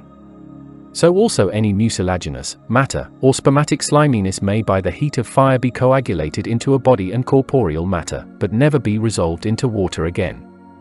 And as you have heard of coagulation, so also know concerning solution, viz. that no corporeal matter can be dissolved into water, unless at the beginning it was water, and so it is in all minerals.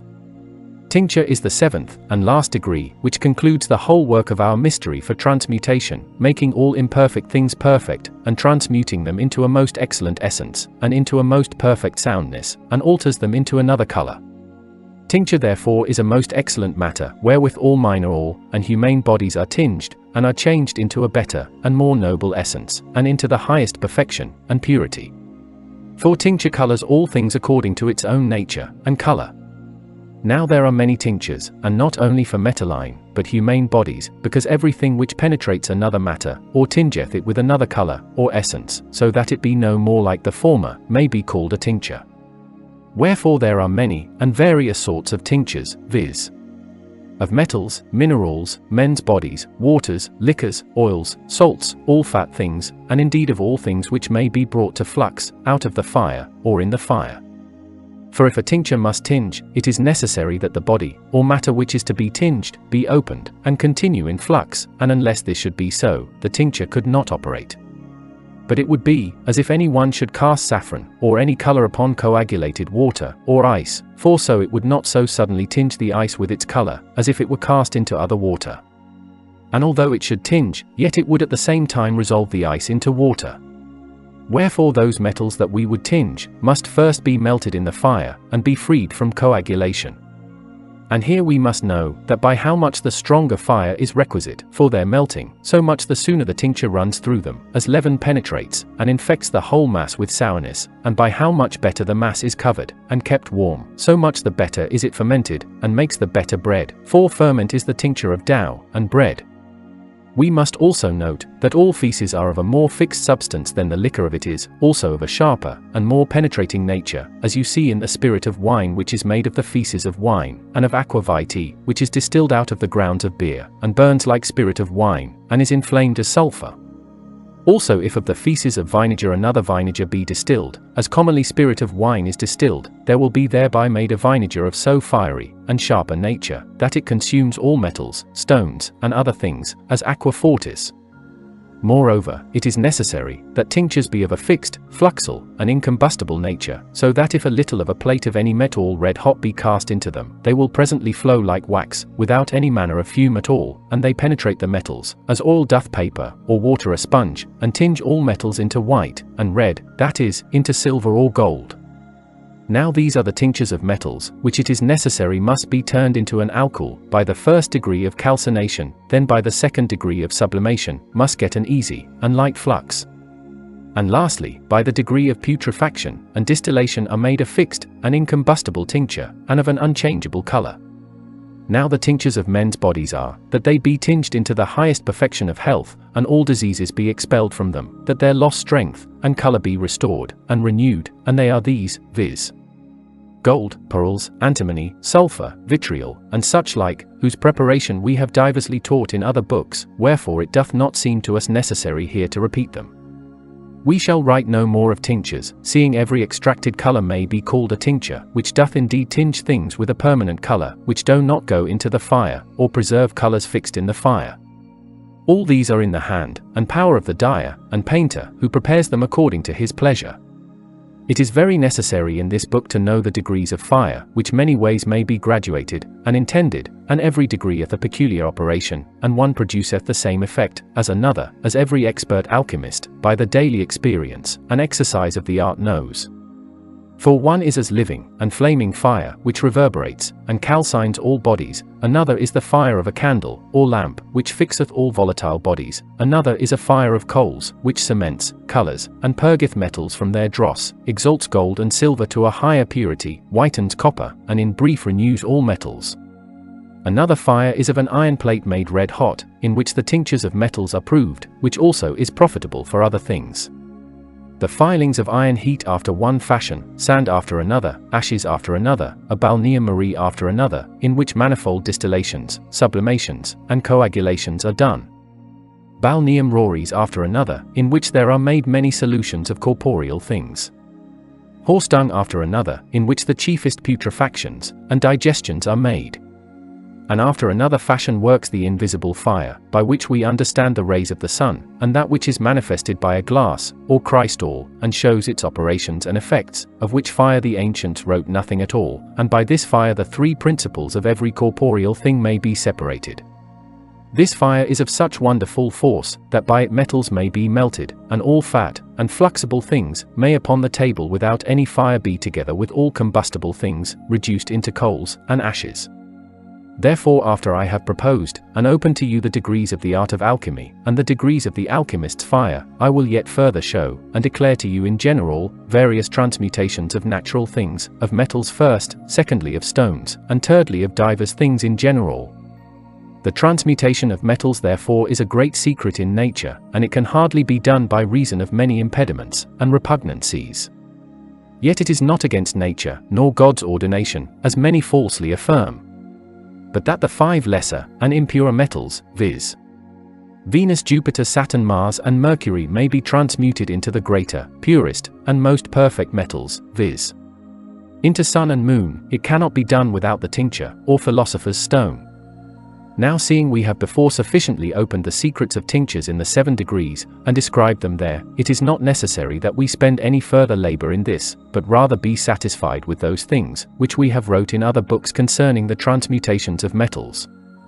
Now there are other transmutations of imperfect, and impure metals, as the transmutation of Mars into Venus, which may be done divers ways. If plates of iron be boiled in water of vitriol, or be cemented with calcined vitriol, or being red hot be quenched in oil of vitriol. These 3 ways iron may be transmuted into very good, and ponderous copper, which indeed flows well, and hath its weight as well as any natural copper. Plates of iron may be as it were reduced, and transmuted into lead, so that it be as soft as natural lead, but doth not flow so easily, and the process is this. Take filings of Mars, and so much of the powder of borax, mingle them well together, put them in a crucible, and into a wind furnace, let there be made a strong fire, but so that the Mars do not flow, but stand as it were in a cement for a whole hour, then increase the fire, that it may be red hot, and flow, then let the crucible cool of itself, and thou shalt find the regulus of lead in the bottom of the crucible, soft, and malleable, as natural lead can be. But to transmute Venus into Saturn the process is this. First of all bring copper with mercury sublimate, and fixed arsenic to be white, yea as white as moon, then beat it small. Take this, and the powder of borax, of each a like quantity, and first cement it, then let it be melted into a regulus, and thou hast a true regulus of lead. Now on the contrary, it is easy to transmute lead into copper, neither doth it require much pains, and it is done thus.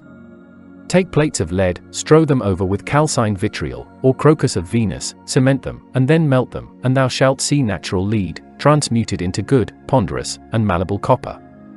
Now if this copper, or any other copper be beaten into plates, and strowed over with tutia, or capri salaminaris, and be cemented, and lastly melted, it will be transmuted into an excellent reddish electrum like to gold. If thou wilt turn Saturn into Jupiter, make plates of Saturn, strow them with salt ammoniac, cement, and melt them, as above said, so will all the blackness, and darkness be taken away from the lead, and it will be in whiteness like fair English tin. Now as you have in brief heard of some mutations of metals, so also know, that there are transmutations of gems, which indeed are various, and in no wise like. For you see how great transmutations of gems there lies in oil of sulphur. For any crystal may be tinged, and transmuted in it, and in time be exalted with divers colours, as to be made like to the hyacinth, granate, or ruby. Know also that the lodestone may be transmuted into a 10-fold greater power, and virtue, and it is done thus. Take the lodestone, and heat it very hot in coals, but so that it be not fired, which presently quench in the oil of crocus martis, made of the best Corinthian steel, that it may imbibe as much as it can. Thou shalt by this means make the lodestone so powerful, that thou mayst pull out nails out of a wall with it, and do such like wonderful things with it, that the common lodestone can never do. Moreover, in transmutation of gems you must know that the world is placed in 2 degrees of tincture and coagulation. For as the white of an egg may be tinged with saffron, and then be coagulated into a fair yellow amber, with the smoke of a pine tree into black amber, with verde grease into green, like lapis armenius, with green juice into amber, like the emerald, and with the azure stone, into blue amber, like a sapphire, with the wood called red wood, into red, like a granate, or ruby, with a purple color, like to an amethyst, with ceruse, like to alabaster. So all liquors, especially metals, and minerals, may be tinged with fixed colors, and afterwards be coagulated, and transmuted into gems.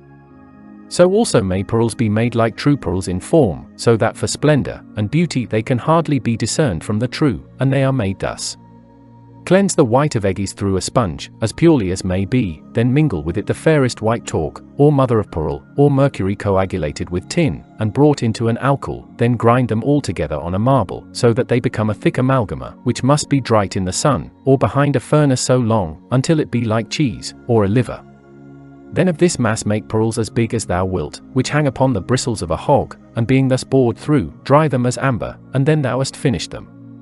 If they are not beautiful enough, anoint them over with the white of an egg, and dry them again, and they will be most goodly pearls, in form like the natural, but not in virtue. In the like manner are corals made, with which men endeavor to deceive one the other as with pearl.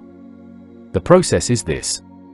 Take cinnabar, grind it on a marble, with the white of an egg, for the space of an hour, then dry it, as potters dough their earth, then make it into what for me thou pleasest, afterwards dry them as much as may be, anoint them over with the white of an egg, as thou didst pearl, and dry them by themselves again. So thou shalt have coral like to the natural in form, but not in virtue. Thou must also know, that the white of an egg may be of itself coagulated into most clear varnish, in the coagulation of which silver, or gold may be strewed. There are also many other, and various transmutations of natural things, whereof those which I know, and have had experience of, I will by the way set down, and briefly declare to you. And first of all know, that any wood, if it be put for a certain time into the water of salt gem, is turned with much admiration into a stone. Also stones in the etnine fire are transmuted into coals, which are called stony coals. Also glue is boiled out of skins. Of linen cloth is made paper. Of flax boiled in sharp lye made of the ashes of wood is silk made. Also the feathery parts pulled off from quills, and boiled in that lye, may be spun, and weaved like cotton. Any oil or spermatic mucilage may be coagulated into varnish.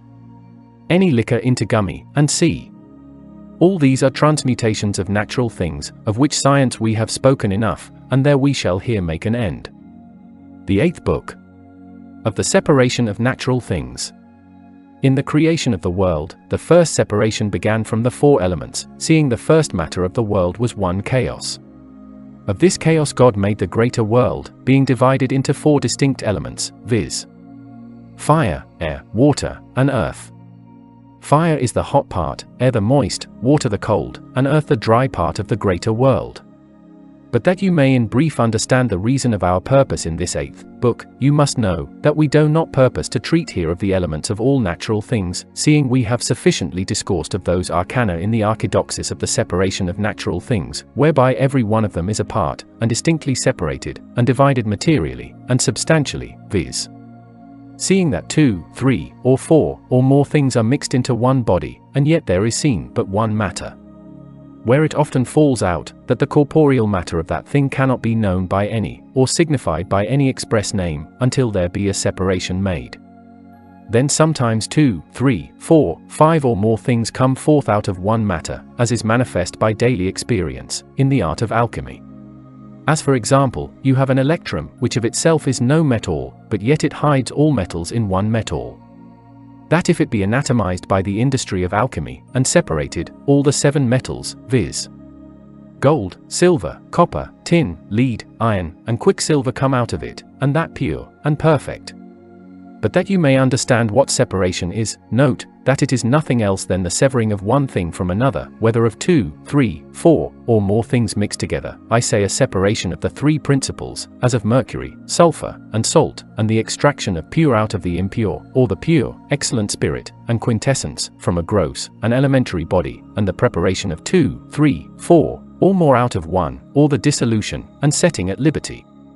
things that are bound and compact, which are of a contrary nature, acting one against the other, until they destroy one the other.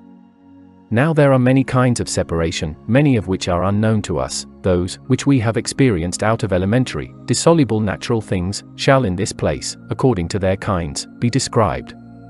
The first separation of which we speak, must begin from man, because he is the microcosm, or little world, for whose sake the macrocosm or greater world was made, viz. that he might be the separator of it. Now the separation of the microcosm begins at his death. For in death the two bodies of man are separated the one from the other, viz. his celestial and terrestrial body, i.e. sacramental and elementary, one of which ascends on high like an eagle, the other falls downward to the earth like lead. The elementary is putrefied, consumed, and becomes a putrid stinking carcase, which being buried in the earth, never comes forth, or appears more. But the sacramental, i.e. sidereal, or celestial, is never putrefied, or buried, neither doth it possess any place. This body appears to men, and also after death is seen. Hence ghosts, visions, and supernatural apparitions. Hence by the ancient magicians, the Kabbalistical art took its beginning, of which we shall treat more at large in the books of Kabbali. After this separation is made, then after the death of the man three substances, viz. body, soul, and spirit are divided the one from the other, every one going to its own place, viz. its own fountain, from whence it had its origin all, viz. the body to the earth, to the first matter of the elements, the soul into the first matter of sacraments, and lastly, the spirit into the first matter of the airy chaos. What now hath been spoken of the separation of the macrocosm, the same also may be understood in the greater world which the great ocean hath divided into three parts, so that the universal world is severed into three parts, viz. Europe, Asia, and Africa, which separation is a certain representation of three principles, which can be separated from any terrene, or elementary thing. These three principles are mercury, sulfur, and salt, of which three the world was made, and composed. The next thing to be known is the separation of metals from their mountains, i.e. the separation of metals, and minerals. By virtue of this separation many things come forth out of one matter, as you see out of minerals come forth, the dross of metals, glass, sand, peripatetic, marcasite, granatus, cobaltum, talc, cascina, xenitum, bismutum, antimony, litharge, sulfur, vitriol, verde grease, chrysocolla, the azure stone, auripigmentum, arsenic, realgar, cinnabar, clay of iron, sparthus, gyphus, ochre, and many more like to these, as also the waters, oils, resins, calces, mercury, sulfur, and salt, and sea. Vegetables in their separation yield, waters, oils, iuses, resins, gums, electuaries, powders, ashes, mercury, sulfur, and salt. Animals in their separation yield, water, blood, flesh, fat, bones, skin, body, hairs, mercury, sulfur, and salt.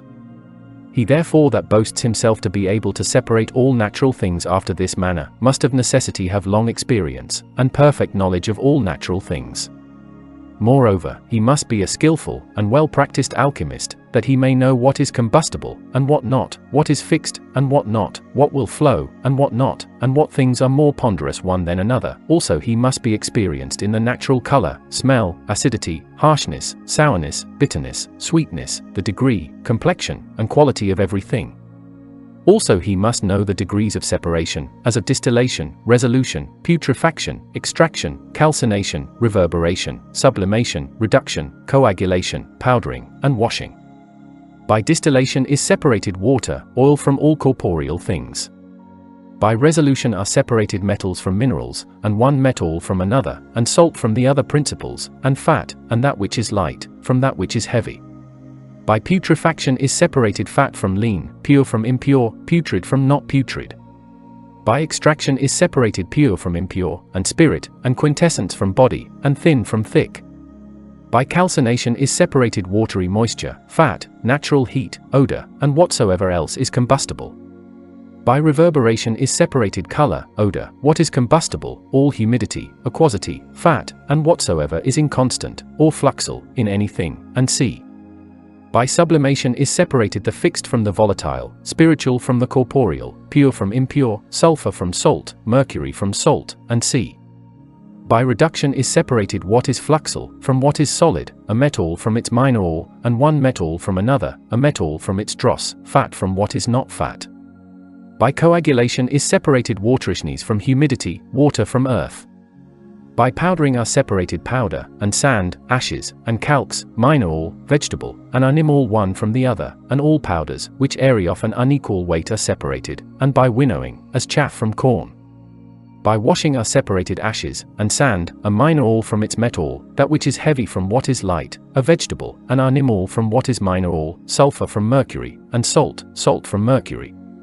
But passing by the theory, we will now fall upon the practice, and come to particulars.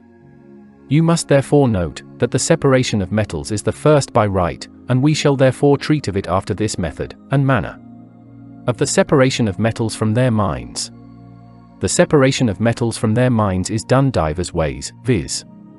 By boiling, and melting with fluxing powders, such as are salt alkali, litharge, salt fluxile, the dross of glass, salt gem, salt petre, and c. Let them be put in a crucible, and melted in a furnace, so will the metal, or regulus fall to the bottom of the crucible, but the other matter will swim above, and become dross. Thou shalt boil this metalline regulus in a reverberating furnace so long, till all the metal become pure, and freed from all its dross. By this means the metal is well digested, and as I may say refined from all its dross. Many times one mine contains more than one metal, as copper and silver, copper and gold, lead and silver, tin and silver. You shall know it by this, if the metalline regulus after reverberation in a melting pot be sufficiently after the true manner dissolved. For in it are all imperfect metals separated, as are iron, copper, tin, and lead, and so with a double quantity of lead to the regulus being put to it, they all go into a fume, and only fine silver, or gold are left behind in the pot. Also 2 or 3 metals mixed together may be separated in aqua fortis, and extracted the one from the other. If 2 metals or one be resolved, the other will fall to the bottom like sand, and be precipitated, and be after this manner separated. Also metals may be separated by flowing after this process. Make metals flow, and when they are in flux, cast into them the best flour of sulfur as you can get, viz. an ounce to every pound of the metal, and let it burn, and by that means it will draw up the lightest metal to the top, the heavy falling to the bottom. Then let them stand together till they be cold.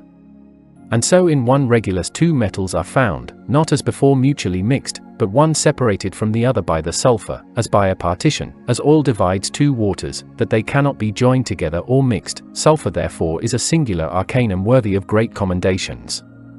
Fixed metals, as gold and silver, because they cannot well be extracted with fire or aqua fortis, must be amalgamated with quicksilver, and so separated and extracted, the quicksilver being afterwards extracted and separated by a certain degree of distillation from the calx of the metals, viz. gold and silver. After this manner also may other metals, not only gold and silver, but copper, iron, tin, lead, and C, as also whatsoever are prepared out of them, as red electrum, the white magnesia, aurichalcum, calcined lead, laton, brass of cauldrons, and whatsoever metals of this kind are transmuted, be with quicksilver, but first being powdered, abstracted, and separated from what is heterogeneous. For the nature and condition of quicksilver is this, that it will be united, and amalgamed with metals, but yet with one sooner than with another, according as the metal is of greater or lesser affinity to it. In this consideration fine gold is the chiefest, then fine silver, then lead, then tin, then copper, and lastly iron. So amongst transmuted metals, the first is part with part, then ash-colored lead, then laton, then brass of cauldrons, then red, and the newest white. Although for the first course mercury may take no more than one metal, with which it is amalgamated, yet that amalgama is to be strained hard through leather, or cotton cloth. For by this means nothing but the quicksilver will pass through the leather, or cloth, and that metal which it did attract remains in the leather, or cloth like calx, which afterwards thou mayst with salt alkali, or some other salt reduce into a metalline body by melting. Now by this art quicksilver is much sooner separated from all manner of metals, than by distillation, and c. By this process with mercury all metals may after calcination and powdering be by a skillful and industrious alchemist extracted, and separated one from the other. In the same manner, and that easily, may tin and lead be separated from copper, or copper vessels, from iron, and steel overlaid with tin without any fire, or water, by the amalgama of quicksilver alone. Also beaten gold, or leaf gold, or silver, as also any other metal beaten, or ground, being written, or laid over with a pencil, or quill upon cloth, parchment, paper, leather, wood, stones, or anything else, may be resolved by quicksilver, and so, that the quicksilver may be afterward separated again from those metals. Now the separation of metals in aqua fortis, aqua regis, and like corrosive waters, is after this manner. Let a metal that is mixed, and joined with another, be taken, and beaten into thin plates, or brought into powder. Put it into a separating vessel, and pour upon it common aqua fortis as much as is sufficient, let them stand and be macerated, until all the metal be resolved into a clear water. If it be silver, and contain any gold in it, all the silver will be resolved into water, and the gold will also be calcined, and settle in the bottom like black sand. And after this manner gold and silver are separated. If now thou wilt separate the silver from the aqua fortis without distillation, put a plate of copper into the water, and the silver will presently settle in the bottom of the water like snow, and the copper plate will begin to be consumed by little and little. The separation of silver and copper by common aqua fortis is done after this manner. Let the copper which contains silver, or the silver which contains copper be brought to thin plates or powder, and put into a glass vessel, upon which pour as much common aqua fortis as is sufficient, and by this means the silver will be calcined, and settle to the bottom like white chalk, but the copper will be dissolved, and turned into a clear water. If this water, together with the dissolved copper, be by a glass funnel separated from the silver calx into another glass, then the copper that is dissolved in the water may be so precipitated with common water, or rain water, or any other water, that it will settle to the bottom of the glass like sand. Now the separation of hid gold from any metal is by the degree of extraction in aqua regis. For this kind of water will attempt to dissolve no metal, but only pure, fine gold, and sea. The same aqua regis doth separate also fine gold from gilded plate. For if that be washed over with it, the gold will be separated from it, and sea. Moreover also with cement by the degree of reverberation two metals mixed together may be separated the one from the other, but especially if they are not in the like degree of fixation, as iron and copper. For that metal, which is but little fixed, as tin and lead, is all of it consumed by the degree of reverberation in cement. For by how much the more a metal is fixed, so much the lesser is it consumed by cement. You must know therefore that fine gold is the most fixed and perfect metal, which can be destroyed or consumed by no cement. Next to this is fine silver. If then gold and silver be mixed together in one body, which is wont to be called part with part, or if silver contain gold, or gold silver, I say these being thus mixed if they be reverberated into cement, then the gold remains entire, and not at all injured, but the silver is consumed by the cement, and so is extracted from fine gold, so also is copper from silver, and iron, and tin from copper, and iron, or lead from tin, and so forth. Of the separation of minerals. After that we have explained, as hitherto we have done, the separation of metals from their earth and matter, as also of one metal from another, and how it is done having passed through it with as much brevity as might be, it will in the next place be necessary that we treat also of those things out of which metals grow and are generated, as are the three principles: mercury, sulfur, and salt, as also all minerals, in which the first being of metals, i.e., the spirit of metals is found, as is manifest in marcasites, granites, cacamies, red talc, the azure stone, and the like, in which the first being of gold is found by the degree of sublimation.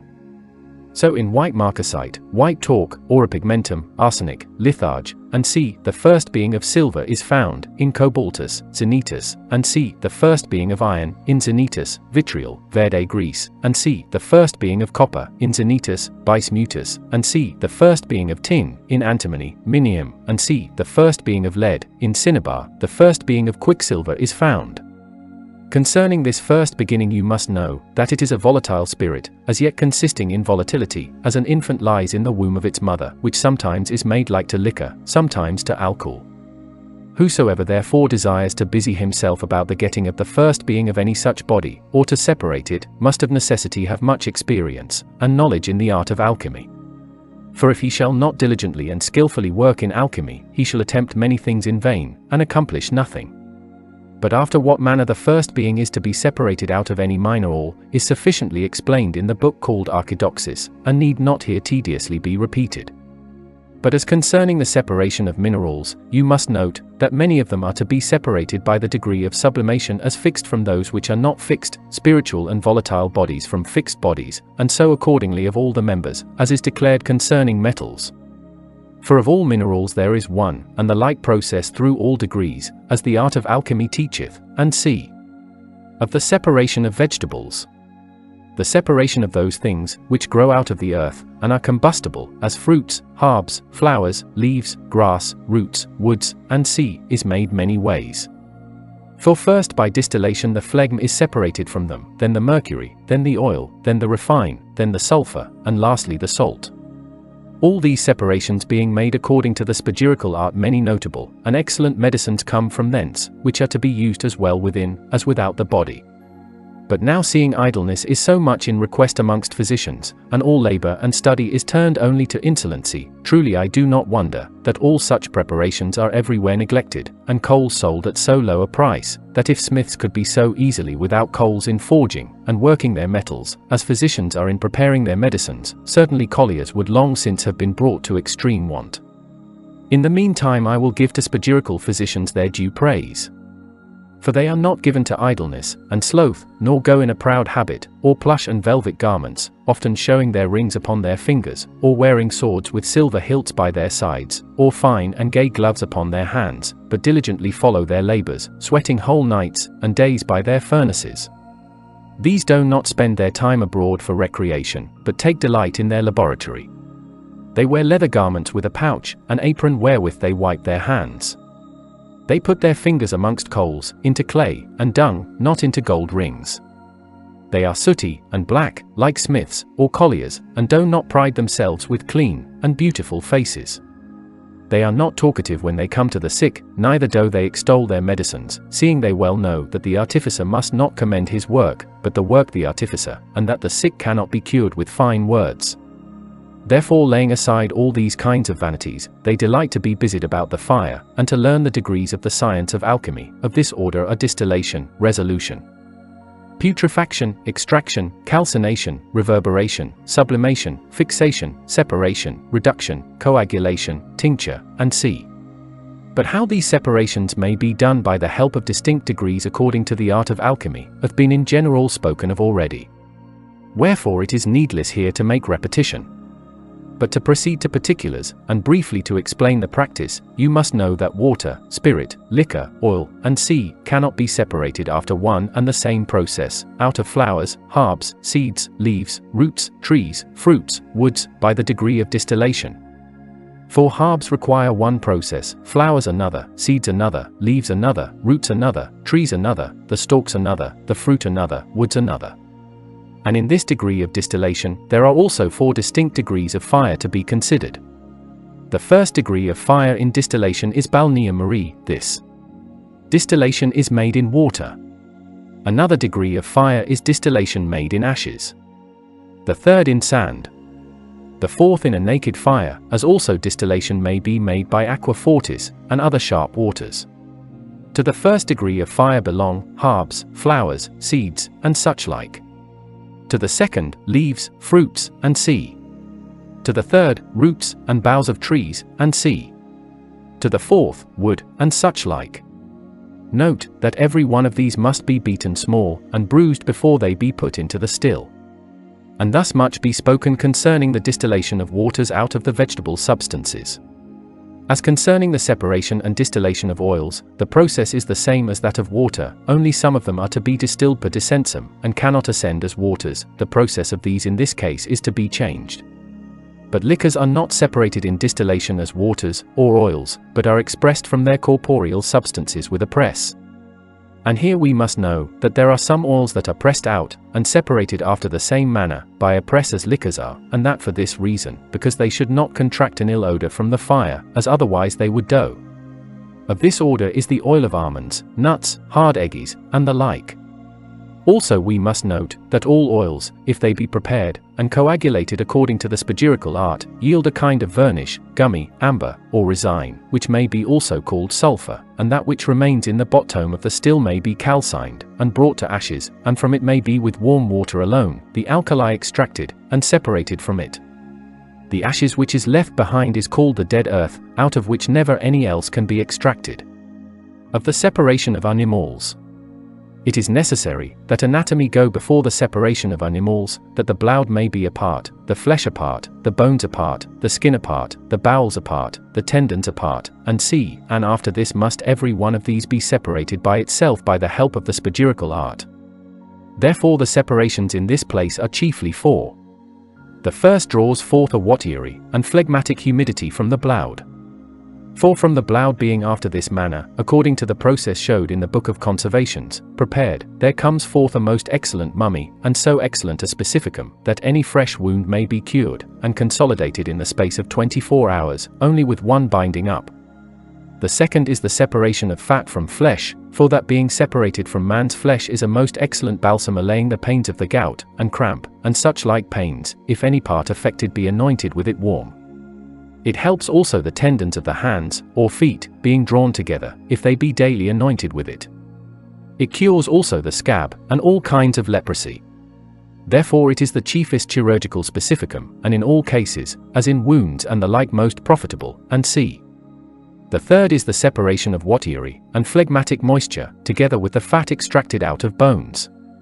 For if these two be carefully by the art of alchemy separated from men's bones by the degree of distillation, and the bones be reduced, or burnt into most white ashes by the degree of calcination, and then these three be again after a right manner joined together, so that they resemble butter, they become a most wonderful specific all arcanum, with which thou mayst soundly cure any fracture of bones without any pain at 3 bindings up, so that thou dost handle, and set the fracture according to the rules of chirurgery, and then apply that specificum by way of plaister, and This also doth most speedily cure the wounds of the skull, and any other contusion of bones whatsoever. The fourth, and the last is the separation of resins, and gums from the skin, bowels, and tendons. For this resin being extracted, and separated out of them by the degree of extraction, according to the spagyrical art, and coagulated by the beams of the sun, become a clear transparent glue. Out of this glue being prepared, extracted and separated out of man's body, as is prescribed, a most excellent arcanum, and specific all styptic comes forth, wherewith wounds and ulcers may speedily be consolidated, and their lips be brought together, even as 2 boards are glued together with glue put betwixt them, so that you put 2 or 3 drops of it being resolved into the wound. This also is a singular arcanum for burns, falling of the nails, scabs, and if the place affected be anointed with it. For the skin will presently be brought over the raw flesh. There might many other separations of these and other things be reckoned up. But seeing we have mentioned them in other places, it would be but lost labor here to repeat them. It will be necessary that we speak of those things here, of which we have made no mention elsewhere. And lastly, in the end of all things shall be the last separation, in the 3rd generation, the great day when the Son of God shall come in majesty and glory, before whom shall be carried not swords, garlands, diadems, scepters, and kingly jewels, with which princes, kings, Caesars, and do pompously set forth themselves, but his cross, his crown of thorns, and nails thrust through his hands and feet, and spear with which his side was pierced, and the reed and sponge in which they gave him vinegar to drink, and the whips wherewith he was scourged and beaten. He comes not accompanied with troops of horse, and beating of drums, but 4 trumpets shall be sounded by the angels towards the 4 parts of the world, killing all that are then alive with their horrible noise, in one moment, and then presently raising these again, together with them that are dead, and bear it. For the voice shall be heard, Arise ye dead, and come to judgment. Then shall the 12 apostles sit down, their seats being prepared in the clouds, and shall judge the 12 tribes of Israel. In that place the holy angels shall separate the bad from the good, the cursed from the blessed, the goats from the sheep. Then the cursed shall like stones, and lead be thrown downward, but the blessed shall like eagles fly on high. Then from the tribunal of God shall go forth this voice to them that stand on his left hand, Go ye cursed into everlasting fire prepared for the devil, and his angels from all eternity. For I was an hungry, and ye fed me not, thirsty, and you gave no drink, sick, in prison, and naked, and you visited me not, freed me not, clothed me not, and you showed no pity towards me, therefore shalt you expect no pity from me. On the contrary, he shall speak to them on his right hand, Come ye blessed, and chosen into my Father's kingdom, which hath been prepared for you, and his angels from the foundation of the world. For I was hungry, and you gave me meat, thirsty, and you gave me drink, I was a stranger, and you took me in, naked, and you covered me, sick, and you visited me, in prison, and you came unto me. Therefore I will receive you into my Father's kingdom, where are provided many mansions for the saints. You took pity on me, therefore will I take pity on you. All these being finished, and dispatched, all elementary things will return to the first matter of the elements, and be tormented to eternity, and never be consumed, and see, and on the contrary, all holy things shall return to the first matter of sacraments, i.e., shall be purified, and in eternal joy glorify God their Creator, and worship Him from age to age, from eternity to eternity. Amen. The 9th Book of the Signature of Natural Things. In this book it is convenient for us, speaking of the signature of things in the first place, to declare by whom things are signed, and who the signator is, and how many things there be that are signed. You must therefore know that things that are signed are of 3 sorts. The first sort of them man signs, the second, the archeus, the third, the stars of supernatural things. Therefore upon this account there are 3 signators, man, the archeus, and stars. Moreover, you must note, that impressions signed by men do bring with them a perfect knowledge, and judgment of hid things, and impart the knowledge of their hid virtues, and faculties. The marks of the stars cause prophesies, and presages, and declare the supernatural virtues of things, and take out the true judgments, and signas, in geomancy, chiromancy, physiognomy, hydromancy, pyromancy, necromancy, astronomy, the berylistical art, and other astral sciences. But that we may explain briefly, and truly all the signas, or marks, it will be necessary in the first place, that we speak of those signas of which man is the signer. Those being understood, you may the more rightly understand the rest, whether natural or supernatural. It is therefore known, that the Jews carry about them, upon their cloak, or coat, a yellow sign. And this is nothing else but that mark, by which they would have you, when you meet them, to know that they are Jews. So a sergeant is known by his divers-coloured coat, or sleeve. So every magistrate apparels his servants with his own colours, and liveries. Every mechanic marks his work with a certain signa, that every one may know whose work it is. For which end carriers wear the livery of their master, or city, that it may be known whom they serve and from whence they travel, that thereby they may go the safer. So every soldier wears a mark, or badge, as colours, black, white, yellow, green, blue, or red, and see, that he may be distinguished from the enemy. Hence it may be known that this is Caesar's soldier, that the king's, this an Italian, this a French soldier, and see. These are signas which belong to order, or office, of which many more may be reckoned up. But yet because we have intended to describe the signas of natural and supernatural things, we shall not fill up this book with other signas. As concerning those signas, which man makes, which do not only respect order, office, or name, but conduce to the knowing of his knowledge, age, dignity, degree, and see. You must know concerning money, that every kind thereof hath its peculiar trial, and mark, by which it is known, how much it is valued at, who is the master of it, and in what place it is usually current. Hence is that German proverb, money is nowhere more in request than where it was coined. The same also is to be understood of things that are looked upon and examined by men sworn and appointed for that purpose, before they be signed, as cloth which is marked with peculiar marks, by which it may be known, that in examining they were found good, and proved. Why is a seal put upon letters, but that there is a certain bond, which it is lawful for no man to violate? For a seal is a confirmation of letters, whence they are of all men accounted ratified. Without a seal an acquittance is void, and of no force. After the same manner many things are marked with few letters, names, or words, as books, which being writ upon the outside but with one word, do presently show what is contained within. The same rule also there is for glasses and boxes in apothecaries' shops, all which are discerned by peculiar names, or papers put upon them. Unless that were done, who could discern so many waters, liquors, syrups, oils, powders, seeds, unguents, and see, and all simples?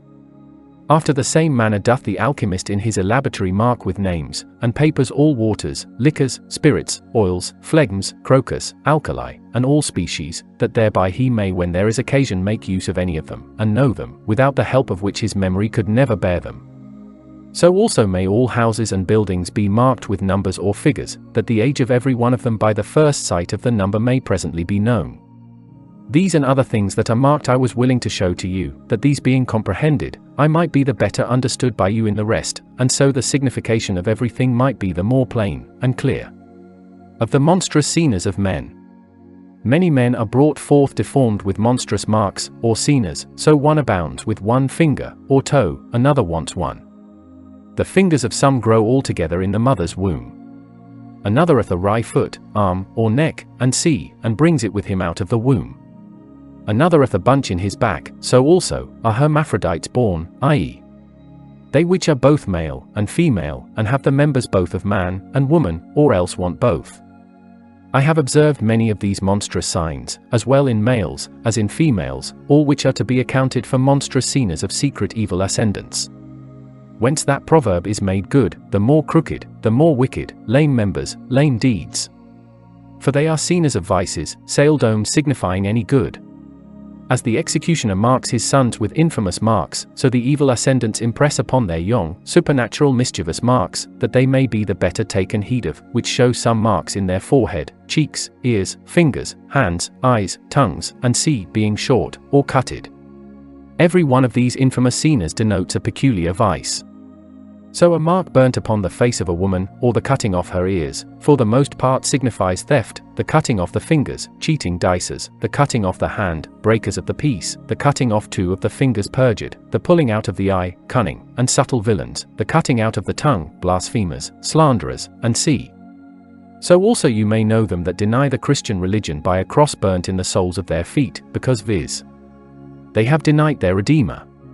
But that passing by these we may proceed to the monstrous signs of malignance ascending, you must know, that all monstrous senas do not arise from an ascendant only, but oftentimes also from the stars of men's minds, which continually and every moment ascend, and descend with the fancy, estimation, or imagination, no otherwise than in the superior firmament.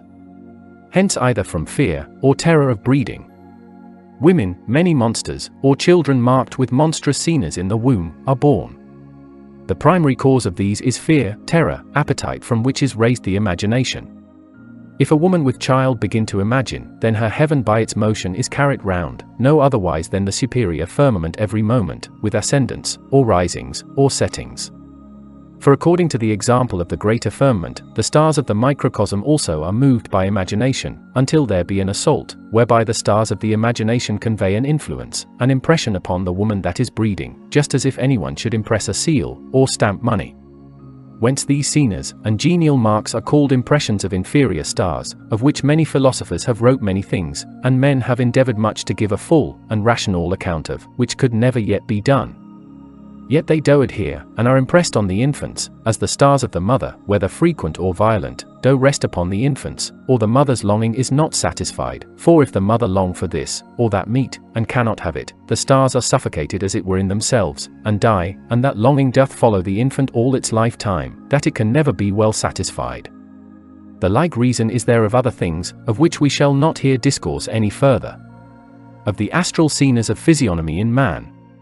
The senas of physiognomy received their original from the superior stars. This art of physiognomy was greatly esteemed of by our ancestors, and especially by heathens, Tartars, and Turks, and sea, and other people, amongst whom it was the custom to sale men for slaves, and it is not yet altogether laid aside amongst Christians.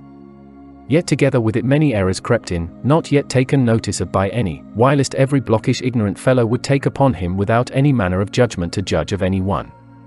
Where it is worthy of admiration that those errors should never be taken notice of from the works, deeds, and abilities of the men.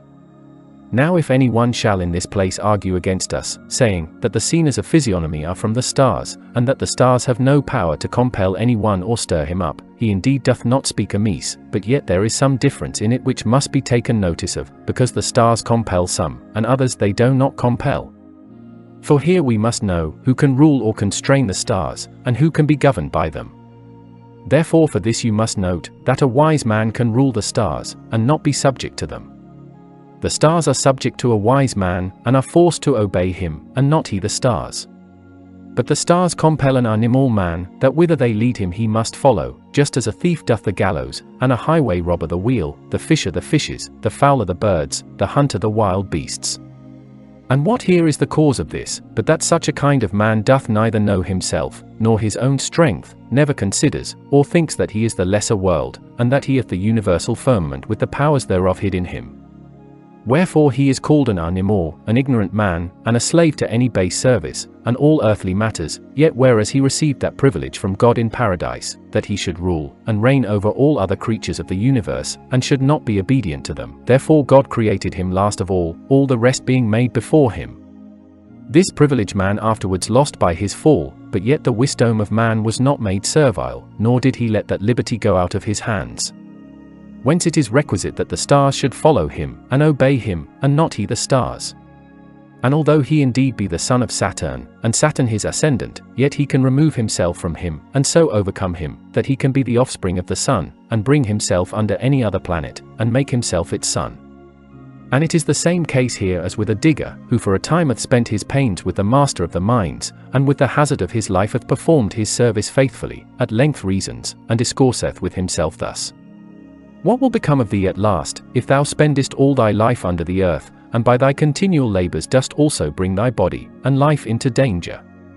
I will get a release from my master, and I will serve another master, where my life may be made sweeter, where I may have plenty of meat and drink, where I may wear better clothes, have little work and much wages, where there shall be no danger of the mountain hanging over me, and ready to fall upon me, and see. After this manner he would be at liberty, whenas otherwise he must remain a mercenary servant, and slave, pining away with much labour, and low feeding, and see. Now you see how a wise man commands the stars, and can remove himself from any malignant planet, and bring himself under another better, how he can bring himself out of slavery into liberty, and can free himself out of the prison of an ill planet. So also an animal man, who is the son of the sun, of Jupiter, Venus, and Mercury, may remove himself from a benign planet, and subject himself to Saturn, or Mars. Such a man is like to a man, who runs from a religious college, and being impatient of an easy life becomes a soldier, or else a man of no repute, who afterwards spends all his life in sorrow and misery. Such an one also is a rich man, who being given to levity, spends, and wastes all his goods, in dicing, feasting, whoring, and sea, which he gives himself to so long until all be spent, then he comes to want, and being miserably afflicted with infamous want, becomes deservedly a laughter and scorn to all men, yea even to the very boys in the streets, whom you may hear saying, Behold a beggarly man worth nothing, who when he was a master disdained his mastership, and had rather be a slave, a beggar, a slave to servants, seeing he can never come to his privilege again. And hither doth a malignant star, or ascendant drive him. Unless he had been a fool, and dishonest, he had not left so certain a dominion, which he had over the stars, but had strove against it, and although of himself he knew not how to resist the stars, yet he might have bent his mind to the examples of others, thinking thus with himself: See how rich that man was, but foolishly, and shamefully hath brought himself to poverty. Also he lived gallantly, without much labour, had so much meat, such wages, that he could not live better. Now he lives sparingly, and sordidly, and instead of wine he must drink water, his labours daily increase, his wages decrease. Now how often doth such a kind of man talk after this manner with himself? What have I done? Whither am I running headlong, so basely spending my goods that I got? Who will repair my estate? If ever I shall receive what hath been thus spent, I will take a far other course of life, and will by my harms learn to be wise, and will make amends for my evil deeds. But it is convenient to know, that no man can be wise by his own harm. For it is a foolish and senseless thing to be wise by one's own harm. Let him that will be wise by another man's example, not by his own. For he that hath once spent his estate, would spend it again if he should have it, and he that once perisheth, perisheth for ever. He which once hath cast a dice, casts it again. He which once stole, and escaped the gallows, will endeavour to steal the second time also. For he thinks thus with himself: My enterprises have succeeded once, and again, and why not the third, or fourth time? If God should once restore what I have lost, he would restore it the second, and third time, and see. If he did not forsake me in my first misery, he will not in the second, or third, and see. All these doth an animal man do, the servant, and slave of the stars, who is turned everywhere, and moved by the stars, as a reed in water. And this is the reason why his life is spent in misery, and he dies in infamy. Who therefore will sustain such servitude, and not deliver himself from such a nasty prison? For any one may by his own wisdom, together with the help of his star, deliver, and free himself from thence. Consider the matter thus.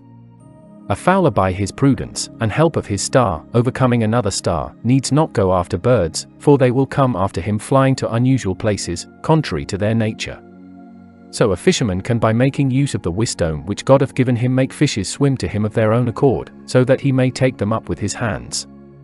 A hunter improving his wisdom, doth by his star so compel the wild beasts, that he need not follow them, but they will follow him without any impulse of nature. So also of the rest of living creatures. Now for the better understanding of these things, you must know, that stars are twofold, terrestrial, and celestial, these of wisdom, the other of folly. And as there are two worlds, the greater, and the lesser, and the greater governs the lesser, so also the stars of the microcosm do rule, and overcome the celestial. Neither did God create the planets, and other stars of the heaven, that they should rule over man, but that they, as all other creatures, should obey, and serve him.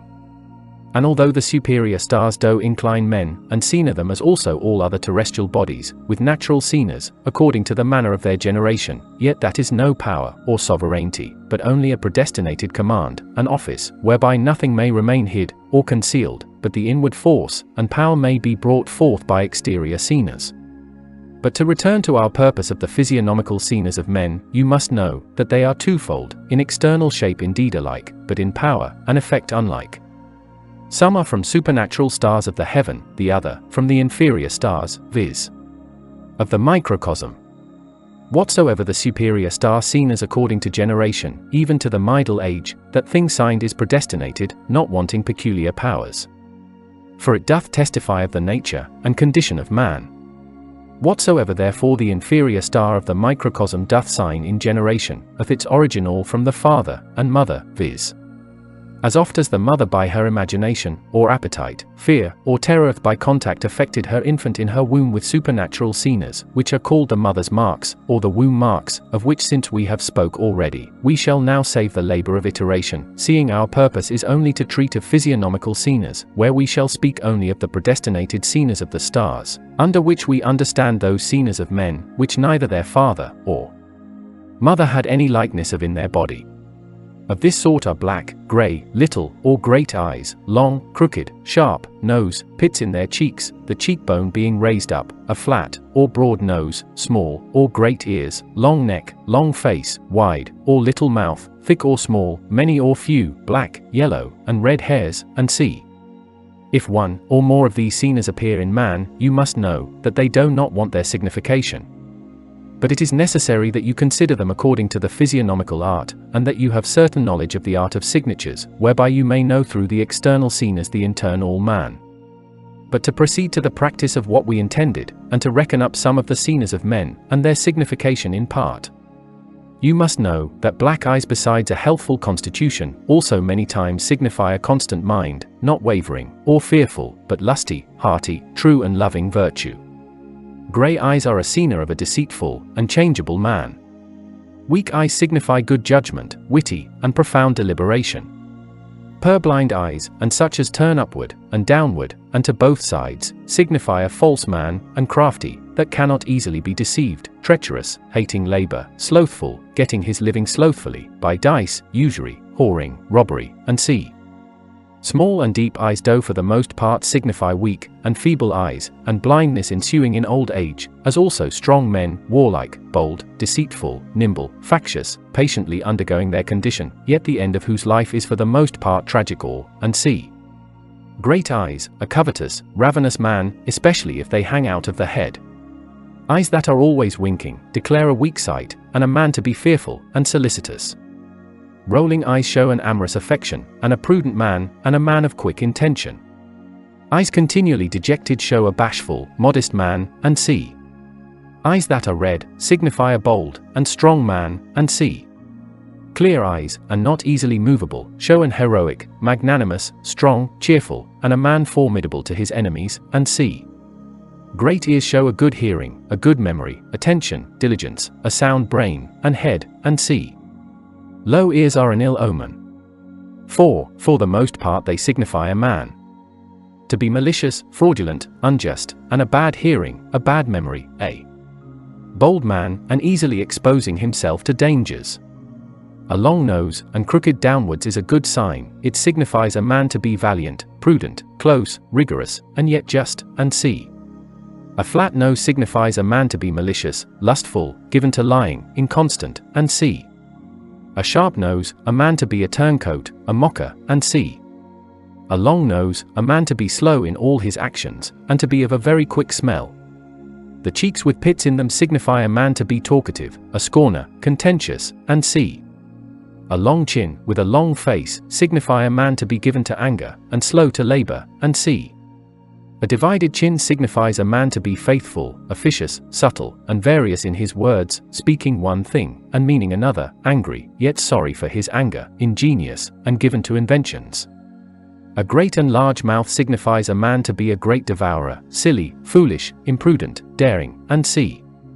A little mouth signifies the contrary. Lips drawn to, where the upper is greater than the lower, signify a man to be angry, warlike, courageous, yet for the most part of rude, and uncivil behavior, and manners like to a swine. Lips great beneath, signify a man to be dull, foolish, and blockish, and c. Judgment by the hairs either of the head, or beard, is not very certain, because use teacheth that they can be divers ways varied, as to be made black, or yellow, or red, or white, and hoary, or curled, soft, or hard, as any one desires to have them. Hence it will come to pass, that many who are otherwise skillful enough in the art of physiognomy would be most shamefully deceived, whilst they should rashly judge by the hairs, imputing that to the stars, which should rather be ascribed to men themselves. Yet it cannot be denied, but that hairs firmly fastened on the head, do signify a good health of the head, as also of the whole body. And this is the reason, why they that buy horses pull their tails, that by this means they may judge of their soundness. So hogs are tried by their bristles, fish by their shells, and scales, a bird by his feathers, and c. The necky, if it be too long, signifies a man to be solicitous, prudent, and attent, and c. Broad shoulders, and back, signify a man to be strong, and able for carrying or removing, and c. Arms that are musculous, signify a man to be strong and able for any exercise, as beating, pounding, shooting, and c. Hands that be hard signify a man to be laborious, and a hireling, and c. Soft hands, the contrary. A short body, and long legs signify a man to be a good runner, to be easily satisfied with meat, and drink, and for the most part to be of a short life. Great and clear veins under the middle age of man signify a man to be full of blood and juice, but above the middle of his age to be commonly sick, yet long-lived. As much as concerns the manners, gestures of men, nothing can be so easily known, and judged by them. For experience teacheth that these can every moment be changed, as to deceive the signator, and make him erroneous in his judgment, and because it hath not been observed hitherto so accurately by all astronomers, it is therefore the signator's part not always to look to the manners and actions of men, but rather to other signs of the body, which are fixed, and can by no art be counterfeited or changed. For if red hairs, moving the forehead, and eyelids, a cheerful, raised, and unmovable countenance, a frequent agitation of the mouth, a stout mused walking, and a light mind, should necessarily declare a man to be a gallant soldier and stout, every one could by his industry and art make himself seem to be such an one, that he might by his looks be the better approved of, and obtain greater pay. The like also may be judged of other kinds of behavior, which pretend to wisdom, folly, truth, lying, fortune, victory, and c. Of the astral scenes of chiromancy. Concerning the scenes of chiromancy, we must hold that they do arise from the superior stars of the 7 planets, and that we must know and judge of them by the 7 planets. Now chiromancy is an art, which doth not only look into the hands of men, and make judgment by their lines and wrinkles, but also considers all herbs, woods, hard stones, earths, and rivers, and whatsoever hath lines, veins, or wrinkles. Neither doth this art want its hours, which those astronomers were guilty of. For they assigned the fingers of both hands to the planets, and chiefest stars, whereas there are but 5 fingers in one hand, and in both 10, yet the planets are reckoned but 7. How then can these things agree amongst themselves? Now if there were 7 fingers on each hand, it then might be granted, that every finger might be ascribed to several planets. But yet it falls out many times, that some men may have but 7 fingers on both hands, the rest being casually cut off, but saying that they were cut off, and just 7 were not at their birth. This matter cannot be related hither. And if it should be so, that a man should be born with 7 fingers, whether on one hand, or on both, yet that were monstrous, and beside the usual order of nature, and not subject to the stars. Therefore this also cannot belong to this place. But if there must be but 5 fingers on each hand, and 7 planets, and these mutually be compared amongst themselves, it would then be convenient that the lots of the planets should be put into a box, to know which 2 planets must give place, and be left out. Yet because this cannot be, and the planets have neither dice, nor lots in the firmament, it would be worth wondering at, if any one should usurp this power to himself, as to allot by the name of the planet, and Sina, the thumb to Venus, the forefinger to Jupiter, the middle finger to Saturn, the ring finger to the Sun, and the little finger to Mercury, in the meantime casting out Mars, and the Moon, as it were out of their tribe and liberty. Which things being so, who can wonder that Mars doth stir up his sons with just indignation to kill that caster of lots, or to bear a perpetual hatred against him? Who can wonder why the Moon should enfeeble the brain of that player, or take away his reason? And this is their first hour, which, as we have said, they have committed in chiromancy. The second hour in it is this. It oftentimes happens that the original and natural lines of the hands are changed by hurts and casualties, or are made greater, or lesser, or do appear in other places. For as if there be a highway obstructed by anything, or be stopped up by the fall of a mountain, or be spoiled by the overflowing of waters, men go about in another way near to it, so it happens in the old lines of the hands, that sometimes after the curing of wounds, or ulcers, together with new flesh, also new lines do grow out, and the old are quite abolished. In the same manner also by reason of hard labours the lines are defaced, or they which were original grow great, as it is in trees, for if a young tree send forth many branches on all sides, these being cut off, the tree itself becomes bigger. But that we may at length proceed to the practice of the art of chiromancy, and briefly declare our opinion, I would have you know, that I will indeed change nothing of what concerns the hands, but acquiesce, and be satisfied with the observations, and descriptions of the ancients. Yet I purpose in this practice of chiromancy to write of those things, of which the ancients have made no mention of, as of the chiromancy of herbs, woods, stones, and the like. And it must first be noted, that all herbs, which are of one kind must be of one, and the same chiromancy. But if their lines be unlike, and appear greater, or lesser in some of them, that is, by reason of their age. We do therefore clearly profess, that the chiromancy of herbs, conduceth to nothing else but to know, and understand the age of any herb, or root. But by way of arguing any may here object, that there is no herb as long as it grows is older than another, 4 or 5 months at the most, if the supputation begins from May till autumn, at which time herbs die, and fall from their root. To this I answer, that from God there is but one virtue in a root, which is the first being and spirit of the herb, by reason of which the herb grows, and is supported until the predestinated time, and until it be exalted to the production of seed. And this is a sign, and a mark, that the virtue returns back to the root, and so the herb is right.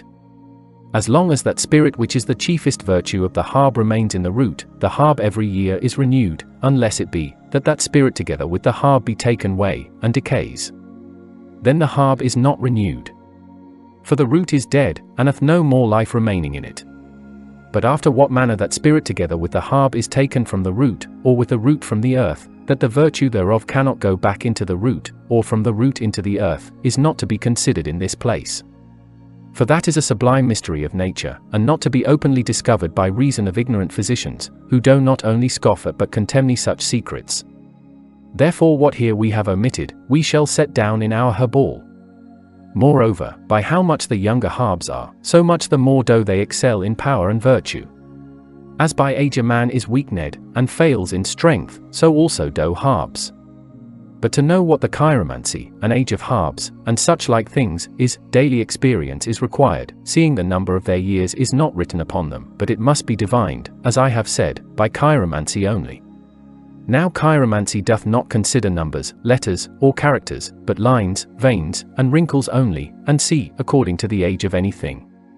For by how much the older a thing is, so much the greater, and easier to be seen are the lines, and the virtue, and operation of the thing so much the duller. For as a disease of 1 month or year, is more easily cured than that which is of 2, 3, 4, or 5 months, and years, so an herb doth sooner cure a disease of 1 month, or year, than that which is of 2, 3, or 4 months, or years. And for this cause young herbs must be applied to old griefs, and old herbs or medicines to young or new diseases. For if an old herb should be applied to an old disease, the blind would lead the blind, and both would fall into the ditch. This is the reason why many medicines do not work, but are taken into the body, and possess the members, as dirt sticks to the shoes, whence diseases are afterward doubled, and see. Now ignorant physicians never considered this, but by their ignorance have destroyed more than ever they cured. In the first place therefore, you that are physicians must know, that the medicine must be younger than the disease, that it may be stronger to expel it. For if the medicine be more powerful than the disease will be overcome as fire is quenched with water. But if the disease be stronger than the medicine, it turns the medicine into poison, whence diseases are afterward doubled, and increased. So if a disease be like iron, it must be cured with a chalybeate medicine. For steel cannot be overcome by iron. The more powerful doth always overcome, and the weaker is overcome. Although therefore it was not our purpose in the beginning to write in this place of physic, yet for the sake of true and genuine physicians, I could not pass over these things in silence. Of mineral sinas. Minerals also, and metals before they come to the fire have their true sinas, and significations, which they have received from the archeus, and the superior stars, every one of them resembling some kind of them by distinct colors, and differences of the earth. For the mineral of gold is distinct from the mineral of silver, so also is the mineral of silver from that of copper, and the mineral of copper from that of iron, so the mineral of iron from that of tin, and lead, and so of the rest. No man can deny, but that the mineral, and all metallic bodies of mines, which lie hid in the earth, may be known by art of chiromancy by their exterior sinas. That is, the chiromancy of mines, veins, and conduits, and see, by which not only those things, which being hid within them, are brought forth, but also a certain depth, and richness of the mine, and plenty of metal is manifested. And in this chiromancy 3 things are necessary to be known, viz. The age, depth, and breadth of the veins, as hath been said a little before of harps. For by how much the older the veins are, by so much the richer, and more augmented are the mines. Concerning this we must know thus much, that all metals, which as yet lie hid in their matrix do constantly grow. Whence also it is manifest, that everything that grows, although it be placed out of its matrix cannot be made lesser, but forthwith grows, i.e., is multiplied, and according to its substance, measure, and weight, grows until the predestinated time. Now this predestinated time is the 3rd part, of the appointed age of all minerals, vegetables, and animals, which are the 3 chief heads of all earthly things. Now whatsoever doth yet remain in its matrix, doth grow so long until the matrix dies. For the matrix hath its appointed time to live, and die, especially if it be subject to external elements. That which is not subject to them, hath no other time, or term than the elements themselves have, with which it also shall die and perish in the day of renovation, which is their term.